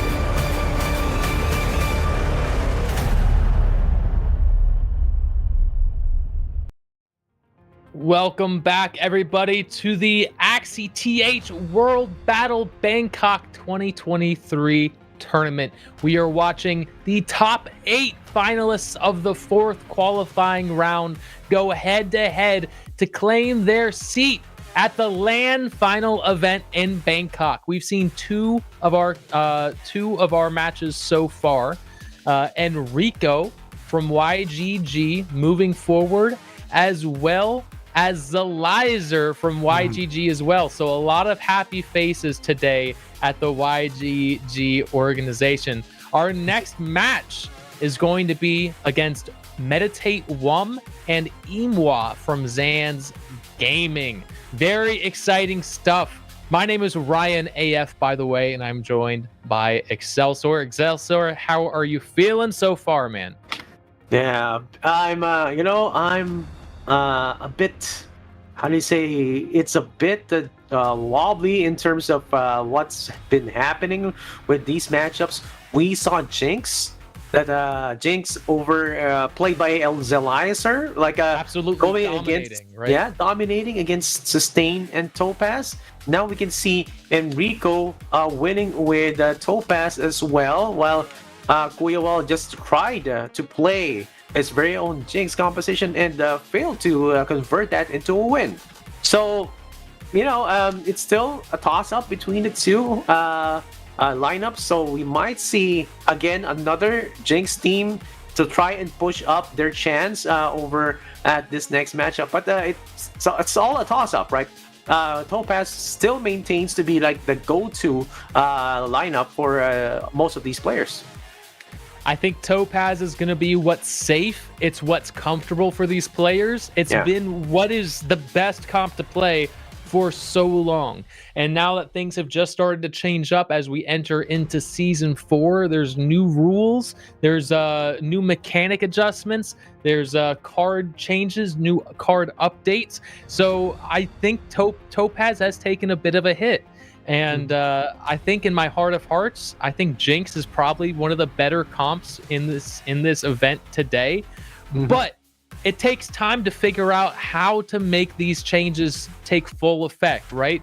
It takes time to figure out how to take advantage of the fact that Holy Prayer only removes 1 curse card. It takes time to figure out how to pivot, and it also takes time to breed new Axies for the new meta. So while there might be better options in this current Season 4 meta, what is comfortable and what is familiar to players is the Topaz. So I think we're going to continue to see that take center stage in this event, but I'd love to be proven wrong. Meditate Wum's Axie pool. He's got the Sustain Axie team. He's got the Topaz, of course, and he also has a very strong looking Jinx team. Yeah, it's like a lot of these teams they're trying, or there's these players, they're trying to vary what they're carrying in these qualifiers. They're trying to cover most bases, but still, most of them are still going to have these Topazes, as you can see right here. Meditates Wum, 1, 2, 3, 4 Topazes, 3 Sustains, and 3 Jinx Axies. And both of the Jinx Axies that he's carrying are double Dusk, right? So that means does that mean one of them is going to be carrying Wicked Ward or Last Wish, or maybe Gloomy Dice yet again? Of course, Collected Protect for the front line, for the bug right there. So it's kind of a toss-up still as to how they're going to be playing, and I want to see I want to see if they're going to be going in and switching over to something a bit more different. Like as you said, like it might be a choice because they're still trying to build up the new or the most optimal lineup has not been bred yet or has not been born yet. Right? So we'll see it down the line. Maybe 5 days from now. Yeah, it definitely moves fast. It definitely moves fast. But if we're not going to see it, if we're not going to see it this week, then most likely in the LAN final event in Bangkok, we're going to see some new stuff come out of the woodworks for sure. Now, Ima's Axie pool here, he's got a very similar looking Jinx team, even down to the reptile there. Although this time we're not seeing Neo, we're actually seeing a Kotaro Poppy Jinx reptile. Very interesting looking Axie there. Not sure if that is the most optimized that it could be, but you know, if it works for you, it works for you. Yeah. Other than that, I think the strongest team in this pool here is the Topaz. But game one is ready, so let's hop in and see what the players have decided. And it looks like we're going Topaz on both sides today. Yeah, Topaz versus Topaz is the way. And as you can see right here, they are both carrying Topaz with Rocket Stamp. Yeah, and Bumpy with Gecko Mask as well. Over at the side of WOM, Sans is also carrying a Bumpy with Gecko Mask. So both of these guys are going for the same strategy, making sure that the damage is redirected towards the Gecko Mask Bumpy user right there. So it looks similar, and it is almost similar, except for the mouths right there, Ryan. Right. It looks like Ima does have a bit more damage output potential between the Piranha and the Axie Kiss. Although I don't want to disregard the potential for Sleep to come in as a very clutch potential way to end out the match. If you're maybe one hit away from death and you're able to stall out a little bit longer with Chomp there on the backline mech, it could be something that keeps you alive just a little bit longer. But in my heart of hearts, I want to say that Ima has the better team here in terms of damage output, a little bit more sustainability with the Piranha usage, the ability to get that extra damage with the Babylonia on the backline Dawn there. And on top of that, he has 2 goldfish as opposed to only 1 on Meditate WOM's side. So if this does get drawn out a little bit later, we could see Ima going into a 4 energy turn before WOM has even the ability to do that. So energy burst coming from Ima's side first, definitely. I think WOM's Axie's just a little bit underwhelming. And when I see the Blue Moon back, when I see the Chomp, the Toothless Bite, I do think that Ima has a slightly more optimized team. But that doesn't necessarily make a difference here. It all depends on how the cards are played. And WOM with a pretty nice start, able to set up his engine, get the Bumpy on there as well, and throw up a healthy 56 shield. That's right. And now, of course, over at the side of Sans, you can see he's also trying to bump up the armor of the front, as well as gain some more Banish Pile. But although the Banish Pile is looking a bit soft with just 5 cards going in compared to WOM's 7. So this is going to make sure that WOM is going to be dealing much more damage, and Ima is also going with his own Bumpy, so all that damage is going to go towards the front. Now, there's going to be a retain towards that Topaz, and this damage looks quite okay from WOM's side.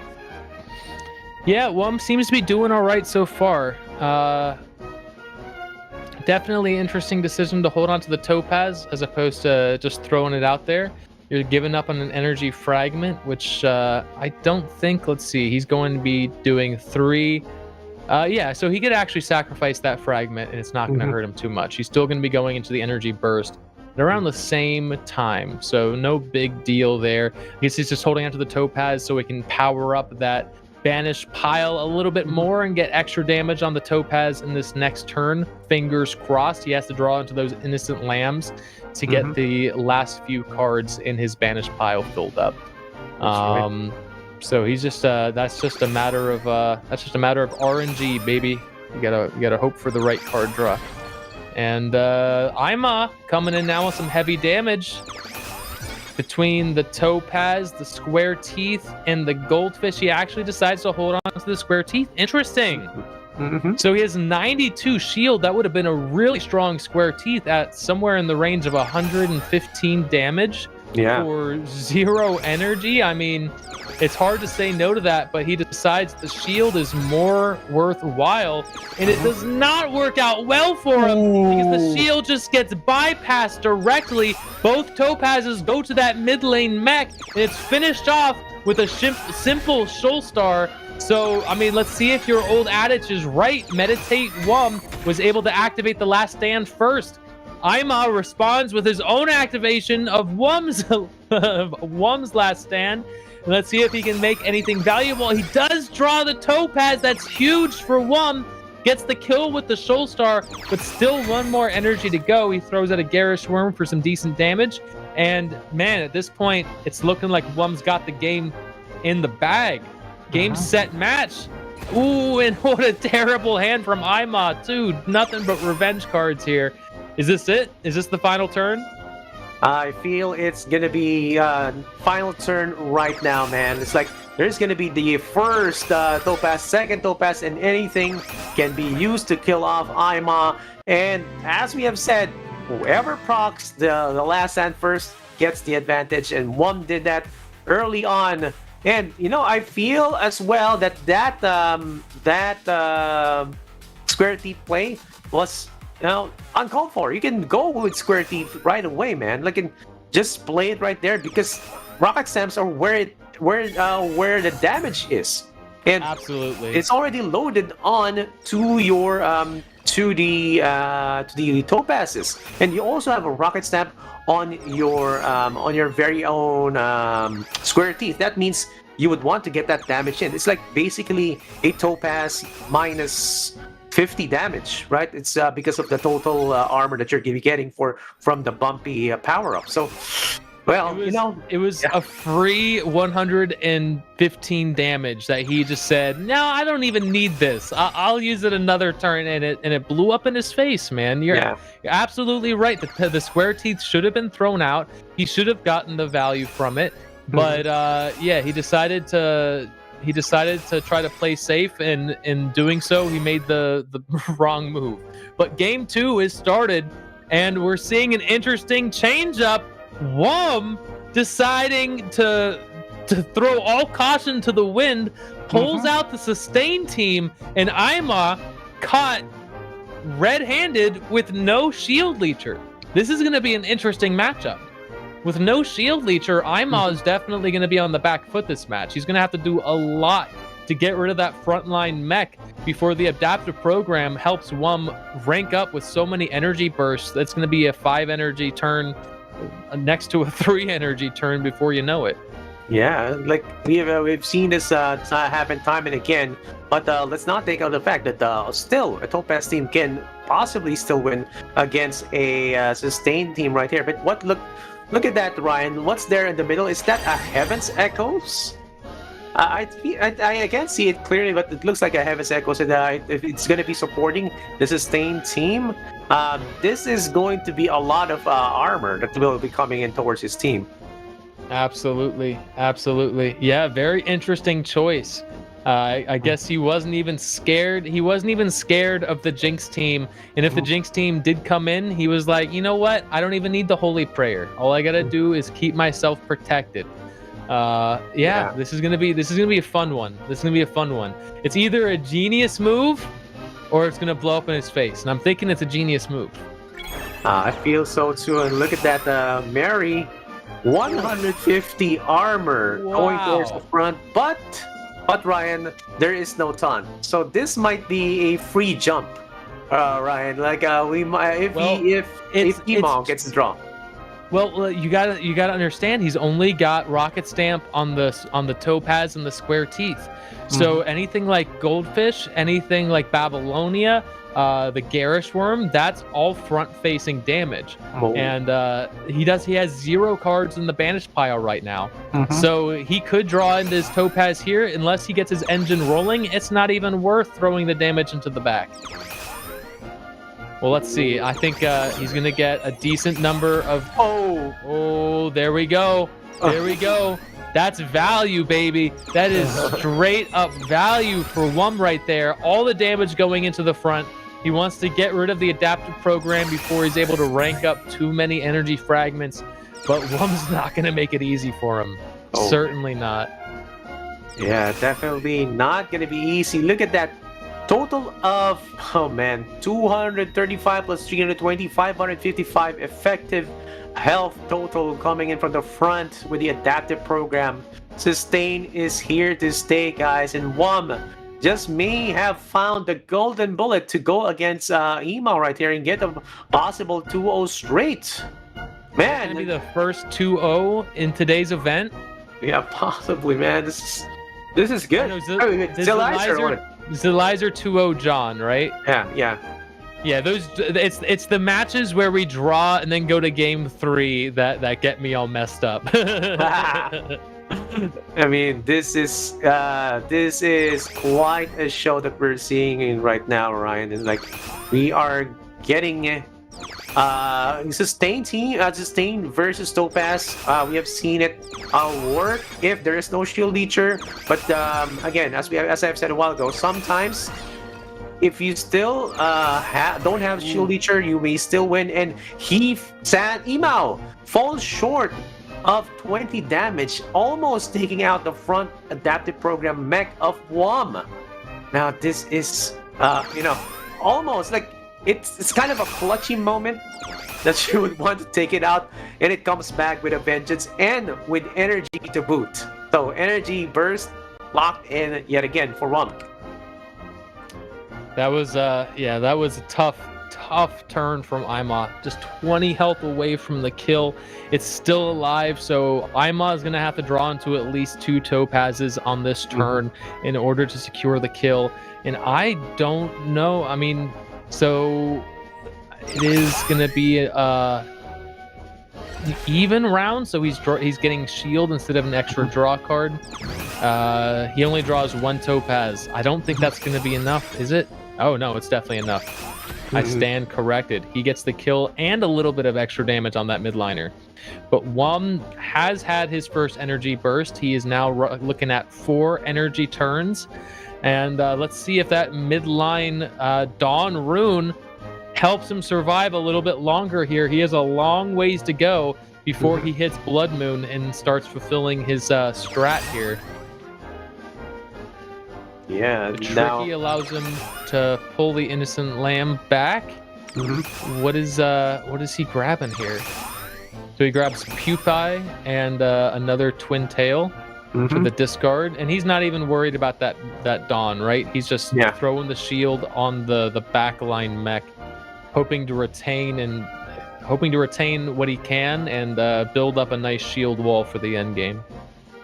Yeah, and I'm looking right now at the one of the runes right there, and just getting a review of from what it looks like. Is it Celestial Might? It might be Celestial Might. I'm trying to look at it if it's Celestial Might or Heaven's Echoes, because I can't see it clearly, man. It's like it's almost the same. Wait, let me look. Does it look like a inverted triangle? Yes, it is. So it's Celestial Might. This Axie's ability gain 25% bonus stat when played. This Axie's abilities are banished after they are played 2 times. Wow. It's a throwaway Axie. You use it for a little bit of value at the beginning, but halfway through you say, you know what, I'm done with you. You're useless to me. You know, it's like that Toy Story meme. I think I'm done playing with you now. Bye bye. Exactly. Just 2 deck rotations in, and yeah, that Axie's gonna have no cards left to its name. Very interesting choice there. Well, let's see if And, that value is going to be playing its role. Like 25%, man, is that going to be enough to just draw out some of your cards and just thin it out so much so that you would only get the cards that you want, right? It's possible, especially with the Innocent Lamb on the backliner, the Innocent Lamb tricky combination. He's able to get all the cards that he wants on that backliner, whether it be more goos, whether it be more discards. He's going to be able to get whatever he wants, and if he's able to get rid of all the cards from the midliner, he can make his hand extremely consistent. Yeah, so... And it just looks like Ima is having such a tough time getting through those shield walls.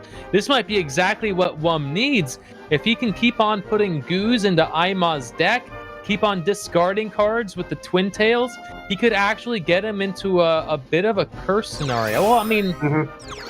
maybe not with the Holy Prayer Dawn still in the back. The single goo traps might not be enough for that situation, but the discard is for sure going to come in handy here.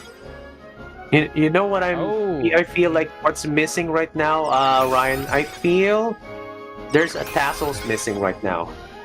Like the damage is not going in towards those Axies, and tassels really helps in putting those Axies down in terms of HP.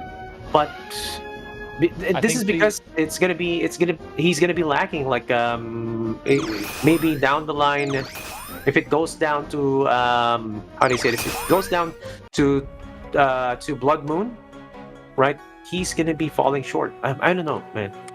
Right, I think Blood Moon is his win condition, right? Yeah. He wants all the health of all the Axies to be reduced until his backliner is the only one remaining. And he has just enough HP to make it happen. So Tassels is, in his opinion, a wasted energy in this scenario. All he needs to do is make sure that backline Axie stays alive, and he's going to win this game. If he can bring it that deep into Blood Moon, it's going to be rough. But, I mean, with that turn, with Ima attacking into the mid laner instead of trying to break down that shield wall, he might have just spelled disaster for him. I think with the leaving Wum the ability to stack up that much shield, I think it's all over. I think Wum wins the match. I think it's a 2-0. I'm calling it right now. The fact that he left 400 shield on the backliner for him to retain that shield and just oh my god, there's so much shield now. How can you possibly break through it? He has what he needs. He's in the 5 energy turns. He's gonna keep on throwing up those huge shield walls. There's nothing Ima can do about it. No amount of Topaz can outpower the shield master over here. Yeah, the shield backup looks like if there were a battle of stones, Topaz can defeat this diamond right now because you know all the armor is right there. He's got 3 twin tails. He's got 3 twin tails and 2 snail shells. Tell me, Excelsior, how does that even work logistically? He's got 3 tail cards and 2 backs. He's used Innocent Lamb like what, 4 times? Yeah. Oh, man. Is all 3 trickies on all of his Axies pull out the backliner Innocent Lamb? That is crazy. Like the Innocent Lamb just brings out the power in this Axie and down to 94. Now, and this is it. This is the last turn in the match. This is it. With 1,020 shield still on his Axie. He cannot even be touched. As soon as Ima ends his turn, all of his Axies will die, and Wum will be staying alive with just 4 HP, and Wum taking game 2 with a clean sweep against Ima from Zan's Gaming. Congratulations, Wum, earning 300 AXS and a first class ticket. Well, I guess the 300 AXS is to help cover the first class ticket. But he is going to be invited to the LAN final event in Bangkok. Congratulations once again, Wum. Yeah. What an outplay. Like, yeah, congratulations with that. And Celestial Might really helped thin out the deck so much so that he one gets to use the crucial shield cards towards his shield backup mech. And going back to what you said, you don't need tassels here. It's gonna be up to the Blood Moon, and he reached the Blood Moon phase, and all the armor just keeps on going in towards that back line right there. And Celestial Might really did his work, right? That Axie just went in and got useless as soon as possible, man. Right. Like, what I think the best aspect about that is when the Axie finally does die, you're not getting flooded with revenge cards that'll take up your valuable draw power and prevent you from playing some of your Axie's actual cards, right? So by banishing all of his cards, he's down to just his backliner Axie cards, and that's all he needs. That's all he wants. He's not getting flooded with anything unimportant. Yeah, and that's why he played this, man. He's like, okay, I don't want any more cards. I want just this to be a pure shield fest, and that's what happened right here. And I think was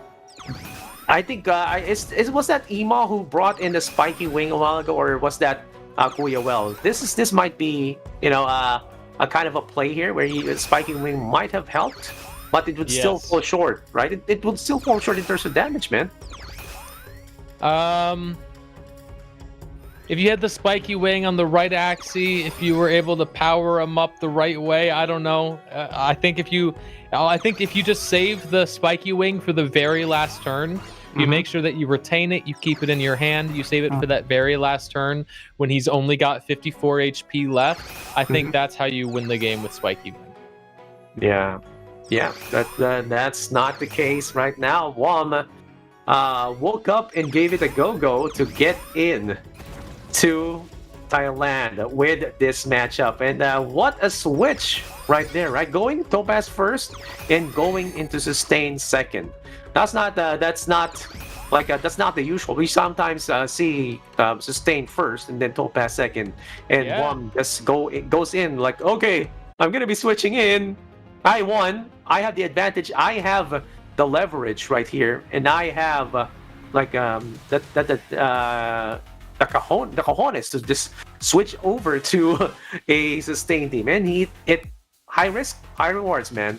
Amazing play. It was a very unconventional move that he pulled, but you're absolutely right. It was high risk, high reward, and his big cojones paid off, because now he's booking his tickets to Thailand right now. Oh yeah, very exciting stuff. But our next match is going to be against Zarathustra from Zora Gaming, and another Meditate player, Rego. He's a player that I'm not horribly familiar with. I think he came up around Season 2, Season 3. He signed to Meditate around the same time I was leaving, so I never had any direct interaction. But I know that if Rego is in Meditate, he's got to be a top-tier player. So I'm very excited to see what he brings to the table today. Zarathustra's Axies here are looking pretty typical, right? We've got the 4 Topaz Axies, we've got the Jinx team, and we've got the Sustain team. Nothing too unconventional, right? Yeah, it looks quite the same as I would expect it, man. Like I'm seeing the Jinx team, the basic, except for the non-triple Parasite package. So you see only one Parasite, and then you have Shoalstar and Oranda right there. Just to have a redirecting damage towards the back, I think, with Oranda. That's good to have. Over at the Sustain team, like the usual package, you would have Tricky with your Twin Tail mech right there. So that's going to be the crucial part. So yeah, I feel that it's still going to be Topaz, considering the amount of 4 out of 10. It's going to be highly likely that he's going to be playing that. Yep. I think he's got that one of those Topaz Axies was just a throwaway. The Garish Worm, I don't see that ever being played. I don't understand why it's even in there, to be perfectly honest with you. But Raygo's Axie team setup. He's actually got a very interesting Poison Sleep team on the roster. Of course, he's got the Topaz Classic, and he's got the Jinx as well. And again, man, we're seeing that reptile. I don't know what breeder is out here making these things happen, but they are out here, and apparently they're strong because everyone seems to have at least one. Yeah, you know, someone on the chat just give us the info on where this breeder is, and I'm gonna be buying it off right then. But look at that, Raygo is carrying a potato team, like the potato leaf team with the sleep and the watermelon. That's gonna be used. Very fun. Oh no! Very fun team. Ooh, so. Okay. No Poison Sleep today, but we do see another Topaz v Jinx setup. Going to be really interesting to see how this one plays out. We've seen it go both ways. Match 1, Zelizer dominated with the Jinx. In match 2, Kuyawell tried to do the same thing, coming up short, deciding to switch to a Topaz just to keep in the contest. So let's see if Meditate Raygo has what it takes to prove the validity of the Jinx team, or if it's just going to be Topaz Infinity for the rest of the event. I'm hoping to see the Jinx come back. You know, man, this just gives us a glimpse of what is already happening right now. Like, we're seeing like the theory crafters already going in with the Jinx teams versus the Topaz team. So we're seeing like the pullback between these two. Like they're fighting it out and seeing which one will possibly dominate. Because in a sense, the esports server or the esports meta is the perfect setup, right? And with the perfect setup, which kind of archetype is going to be winning? So we have seen Jinx team played out by Zelizer to perfection. It failed in when Kuyawell was playing it, and over at match 3 we weren't able to see it flourish. But maybe Raygo will be showing us how it's going to be played as well. And again, Last Wish is already right there again, man. Last Wish, Dice, and Moonlight Thief. Yeah, Moonlight Thief is an interesting switch up. So we're not seeing the defensive runes come out, but Moonlight Thief is going to be removing Zarathustra's ability to ramp up to that energy burst quite as fast, right? So he's going to be stealing those energy fragments away from him. And because Zarathustra has all those goldfish, has all the Nemos, he's always going to be at an energy fragment advantage. So that Moonlight Thief is almost always going to be getting activated, which is going to help Raygo ramp up a little bit faster and remove some of that speed from Zarathustra. Whether or not the Gloomy Dice is the right play, I'm still skeptical. I think a little bit more defense for the team is just really, really good against Topaz. Yeah, with the Wicked part a while ago. I think by Zelizer, man. The more I think about it, the more I feel like that's just a really good option. Yeah. The extra defense that you get, protecting you from the Shoal Star, it's just so valuable, I think. Yeah, it's a bit spicy too, and like when it comes from Zelizer being one of the pros from YGG, it must be good, right? So, it's gotta be good, man. So that do watch out for that, guys. If and when that comes to the meta. So now, of course, we're gonna be seeing Raygo go in right now. It's gonna be turn 3. And total of 6 banish cards over at the banish pile of Zarathustra. He's going to be retaining some cards as well. And now it's going to be a back and forth match. That backline Dusk of Raygo seems to be with the Poppy right there. It seems to be like an optimized right there, if I say so myself. But maybe he's playing with what he has. And considering that he's already at top 8, he's playing it really well, man.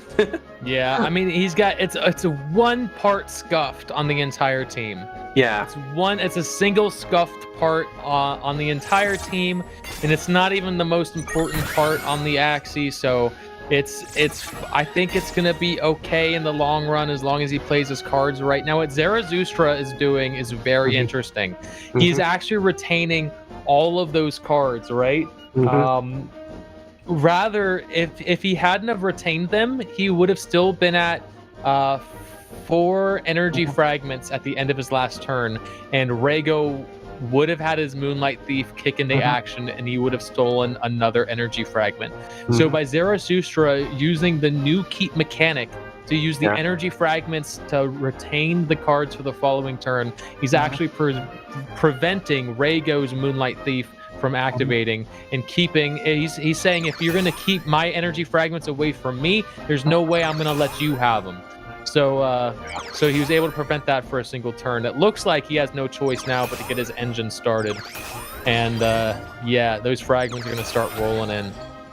Yeah, it's going to be definitely rolling in. And of course, Zarathustra is going to be taking the first damage, and the shield value from the Last Wish is not going to be realized by Rego. Now this, he is going to go into the backpedal right now, but of course that Moonlight Thief and Gloomy Dice value is not yet realized, right? So I'm not sure how many counters are already right over at the side of Zarathustra, but look at this draw. There's going to be the Parasite with the Shell Charm, and look at that. Oh, maximum value coming in from that double top, and Tadpole as well going towards the front. Gonna get some more jinxes towards the deck of Zarathustra. Okay. I feel it's Zarathustra's advantage right now yet again, man. I think so. I mean, the fact that Rego is trying to hard focus the front instead of going into the back, it's a tough choice to make, because as long as that Dawn's there, the curse cards are going to be less and less valuable. And I guess the fastest way for him to get to that Dawn is through the front. But as long as that mech stays on the battlefield, it's going to be tough to win this match. Yeah. So. Oh, wait! There's the tape right there on that Parasite. Okay. Looks like it could be, again, as we I saw Zelizer use it, like there is a snail, there's a shell over at the Parasite just to get more value out of that. So like the PP point value has been realized through perfection. And the draws, 3 jinxes and 1 confuse coming in from Zarathustra's draw, but that's not going to be stopping him right now. He is just going to go ahead with the damage. The jinx are coming in a bit slow, Ryan. Yeah, they're coming in a bit slow, and the fact that Rego has so many parasites but not a single Shoal Star means that he has to spend so much more energy to get those kills secured. And I don't think it's looking very good for Rego right now. I'm not going to lie, Zarathustra is in a very good position. And yeah, with both the Topazes in hand, that's all over, folks. Oh, yeah. Rego did not stand a chance. Topaz is still looking strong in Season 4, ladies and gentlemen. My God. Oh, man. Rego just had his ass handed to him, man. Like a silver platter. He had the butcher's knife ready to go, got a couple slices, now he's serving it up to the audience members. Yeah. Like free samples at a wedding. Jesus Christ, Rego's jinxes mean nothing. Jinx? What jinx? Zarathustra is saying, what jinx, man? And, we're kind of seeing it to how it's playing, man. Like, two guys have tried the Jinx team. Zelizer has been the only one who a successful win out of it. So Topaz still may be on top right now. And as you said, there might be the composition of Jinx is not optimized. We might see it down the line. So let's see if some guys are going like the deck doctors right there and the breeders find a way to get it back in to how do you say this? The meta or the counter meta against Topaz. Right. Well, I mean, Zelizer was the only one that played. Shoot, what was it? Dark Ritual. Wicked Ritual. Wicked Ward. Wicked Ward. That's what it is. Yes. Yeah. Zelizer was the only one playing Wicked Ward, and until someone can prove me wrong, I'm gonna say that is the meta. That is the way to do it. Mm-hmm. Mm-hmm. It protects you. It protects you from the early kills. It protects you from the shoal star. A little bit of extra defense is really good for a team that needs to last till the later rounds. Mm-hmm. I really liked that change up. It worked well for him, and yeah, I'm hoping to see it. I'm hoping to see it one more time before the event comes to an end, but I don't know if Raygo's going to go that route. I think it's more likely he switches up to a Topaz route and tries to even up the game that way. What do you think? I don't know, man. I think he's going to go Topaz and Topaz again. Because I kind of feel like it's still on the works, right? It's still, but I'm seeing a pattern here. A lot of the players are going in with Last Wish, and I don't know, man. Like there's a pattern right here. There seems to be something that has been working, and the players are just leaning towards that, right? And we might see that. We may see that happen, but not today, man. Not today. Wow. Oh, so wow. They actually completely switched sides. Mm-hmm. Raygo went with the Topaz team, and now it's Zarathustra on the right-hand side using his Jinx team. Okay. So they just flipped the script on each other. Mm-hmm. Okay. I'm honestly a little shocked. Zarathustra, I mean, usually when you win a match with a team, you just stick with that team. You know, it's already worked for you once. Why mess with a good thing? Don't fix what isn't broken. But Zarathustra is like, no, I'm not gonna win with the same comp twice. What do you think? I'm a fool? Obviously, I'm gonna switch it up.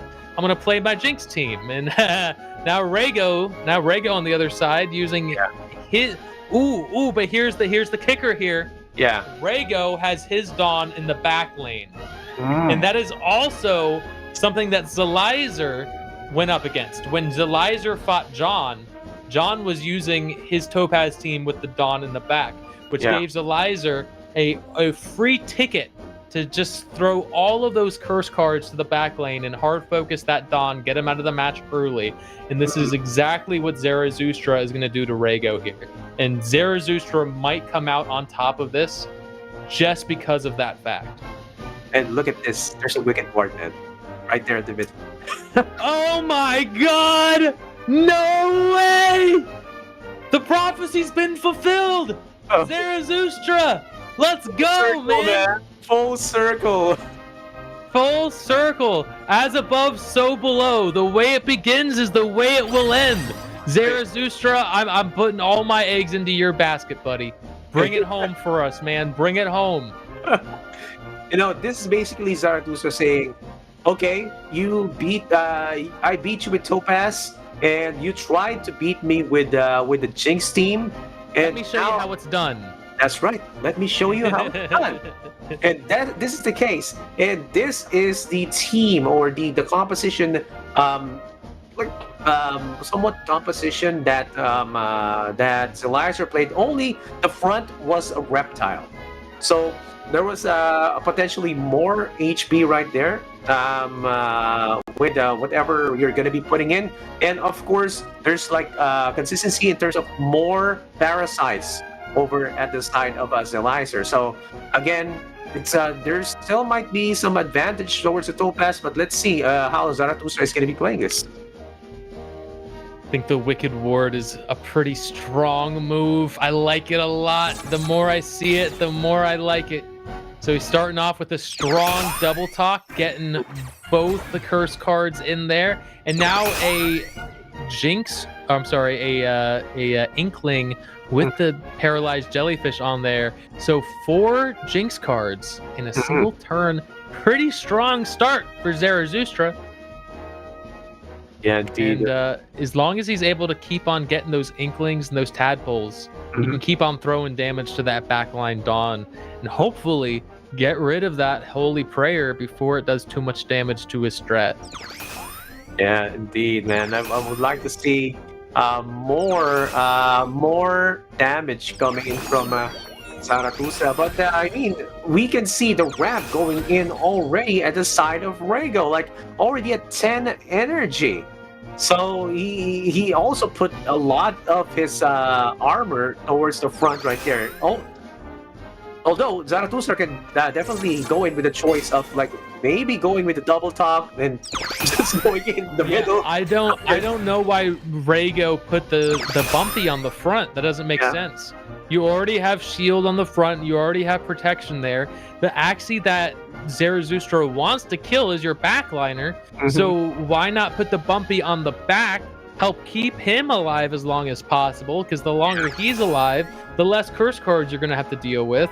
Putting Bumpy on the front just seems redundant and kind of a waste, considering the majority of Zarathustra's cards are backdoor cards. Yeah.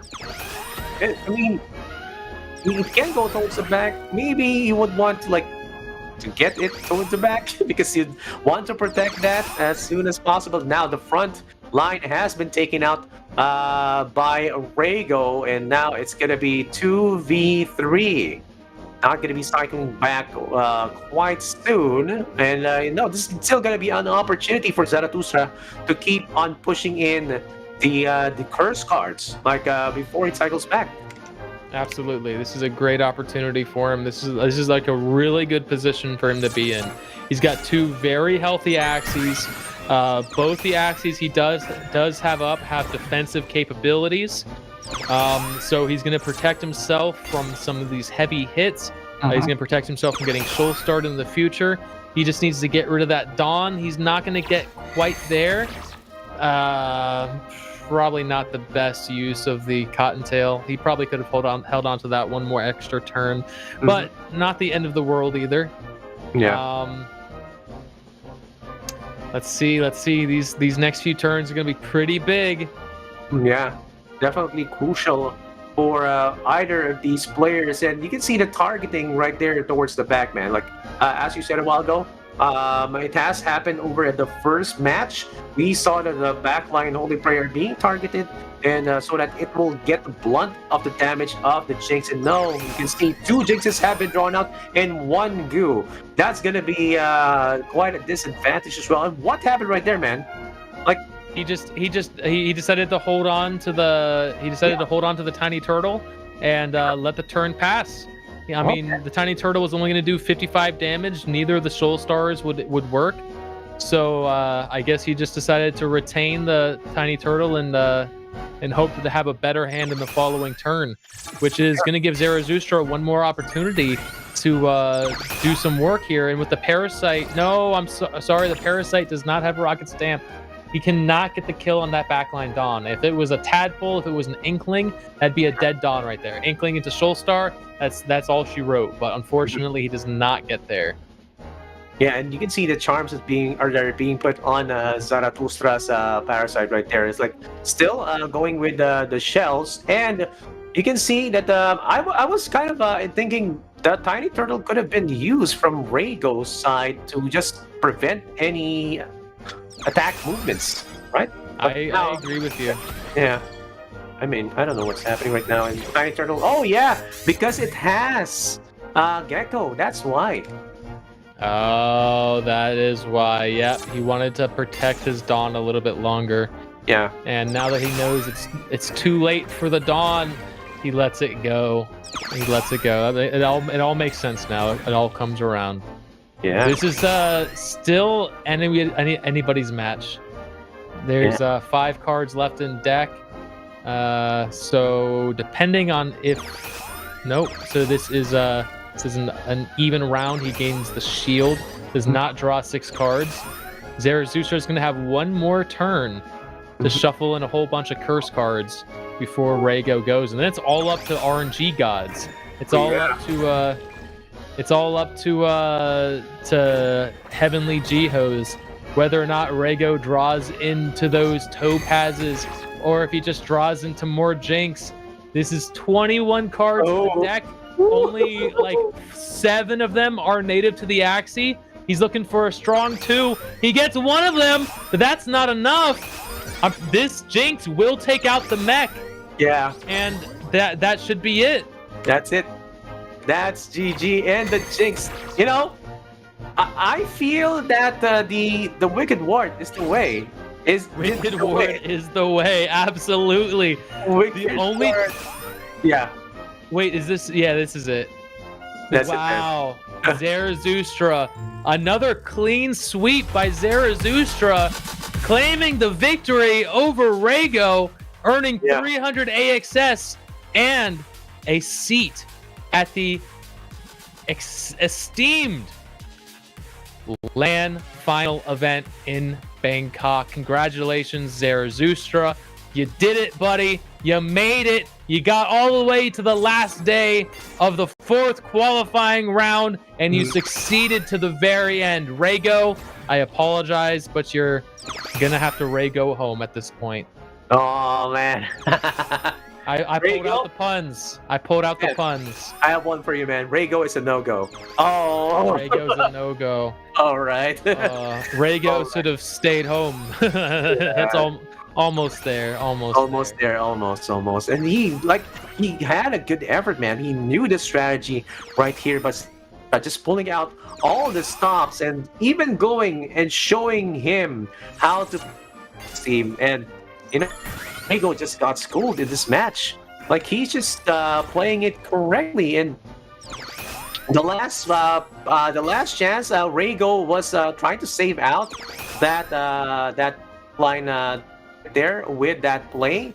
That could have been a stopping play right there. Just try to stop one Axie from moving, just thereby preventing any more damage going in. Right? That's gonna be like a nice play that could have been played. But yeah, I feel that they're stopping Zarathustra as he just kept Jinx train rolling. I mean, if Rego had played the Dawn in the mid instead of the back, I think that could have made a difference. Because when it gets down to the end, he had so many curse cards in his deck that for him to draw the winning hand to finish out the match, the odds were just so against him.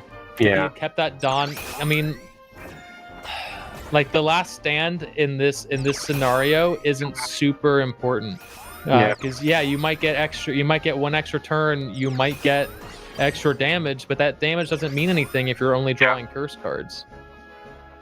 You know, and I'm happy right now because of the fact that the Jinx bug has been fixed quite a few patches ago. I remember, like, I was casting one of the tournaments wherein the Jinx bug just let us do a remake. Like, Jinx versus the last stand, and it automatically kills the last stand, the mech. Right. Or at some point, the last stand mech doesn't take damage, or I don't know what's happening right there. But there was a bug before, but I'm happy that it's fixed right now. It's more streamlined, and this might definitely be the answer.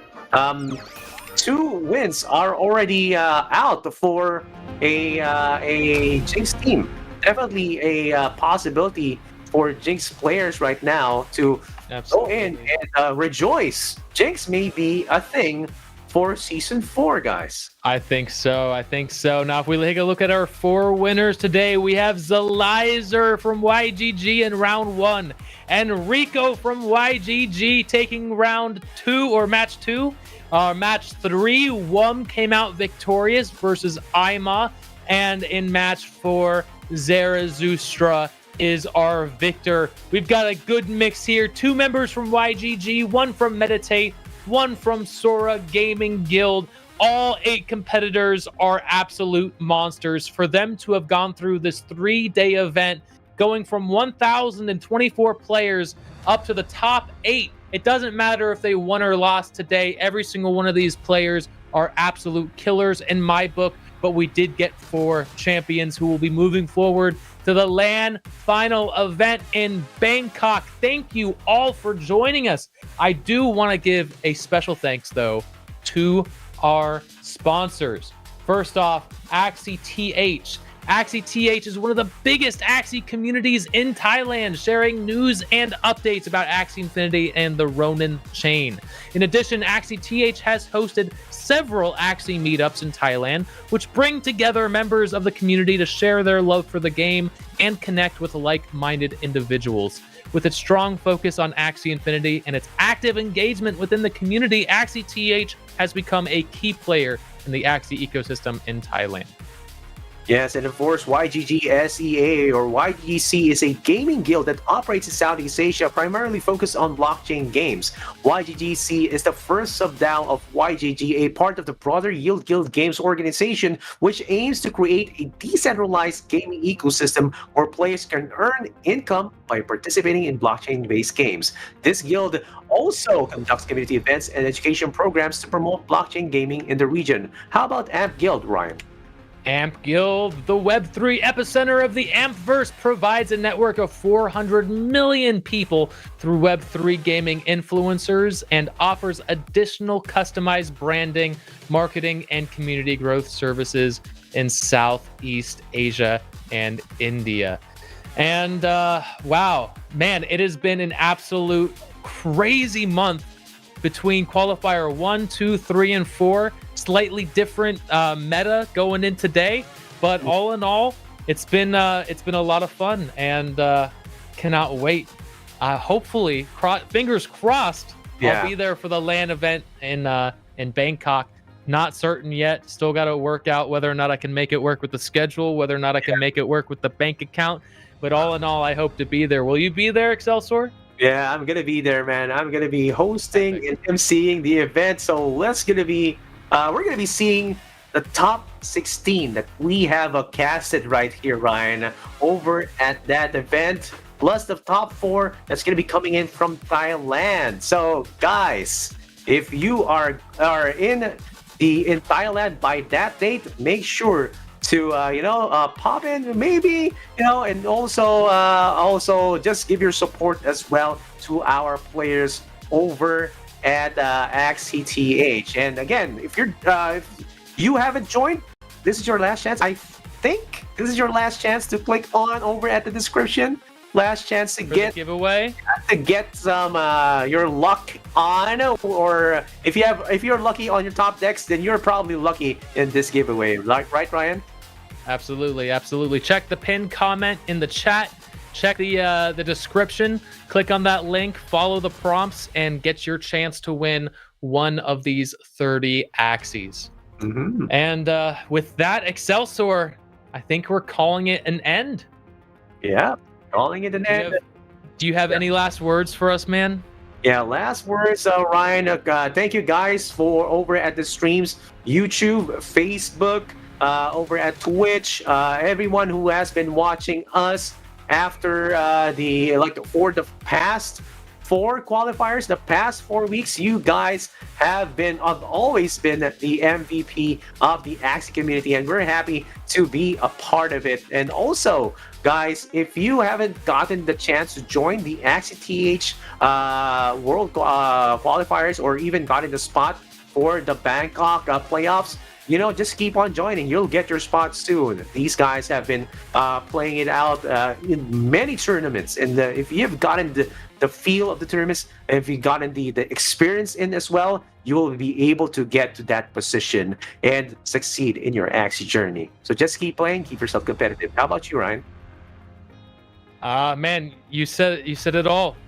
keep on striving out there, keep on grinding in the ladder, keep on playing in tournaments, because this is just the first of many, even though this is the last of the qualifiers for this world tournament. Until next time, everybody, stay strong. I'll see you in the arena. Have fun. Bye-bye.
Hi, my name is Chung, the CEO and co-founder of Sky Babies. Today, we are entering a new chapter of the Ronin network with a new delegated proof of stake upgrade. Let's build together. A Ronin is a samurai without a master. With Ronin, we took the destiny of our own products into our own hands. Sky Babies team has been working very hard in past months for this moment. And on the journey to DPoS, we have some new key high. We also make some new friends along the way. So we have vetted over 250 game studios to determine those exact right partners for us and for our ecosystem. Progressively decentralizing the network over time means that we can move a little bit slower at the beginning and get a more clear idea of what the most important value adds for people are. And now we can really start to see the fruits of our labor.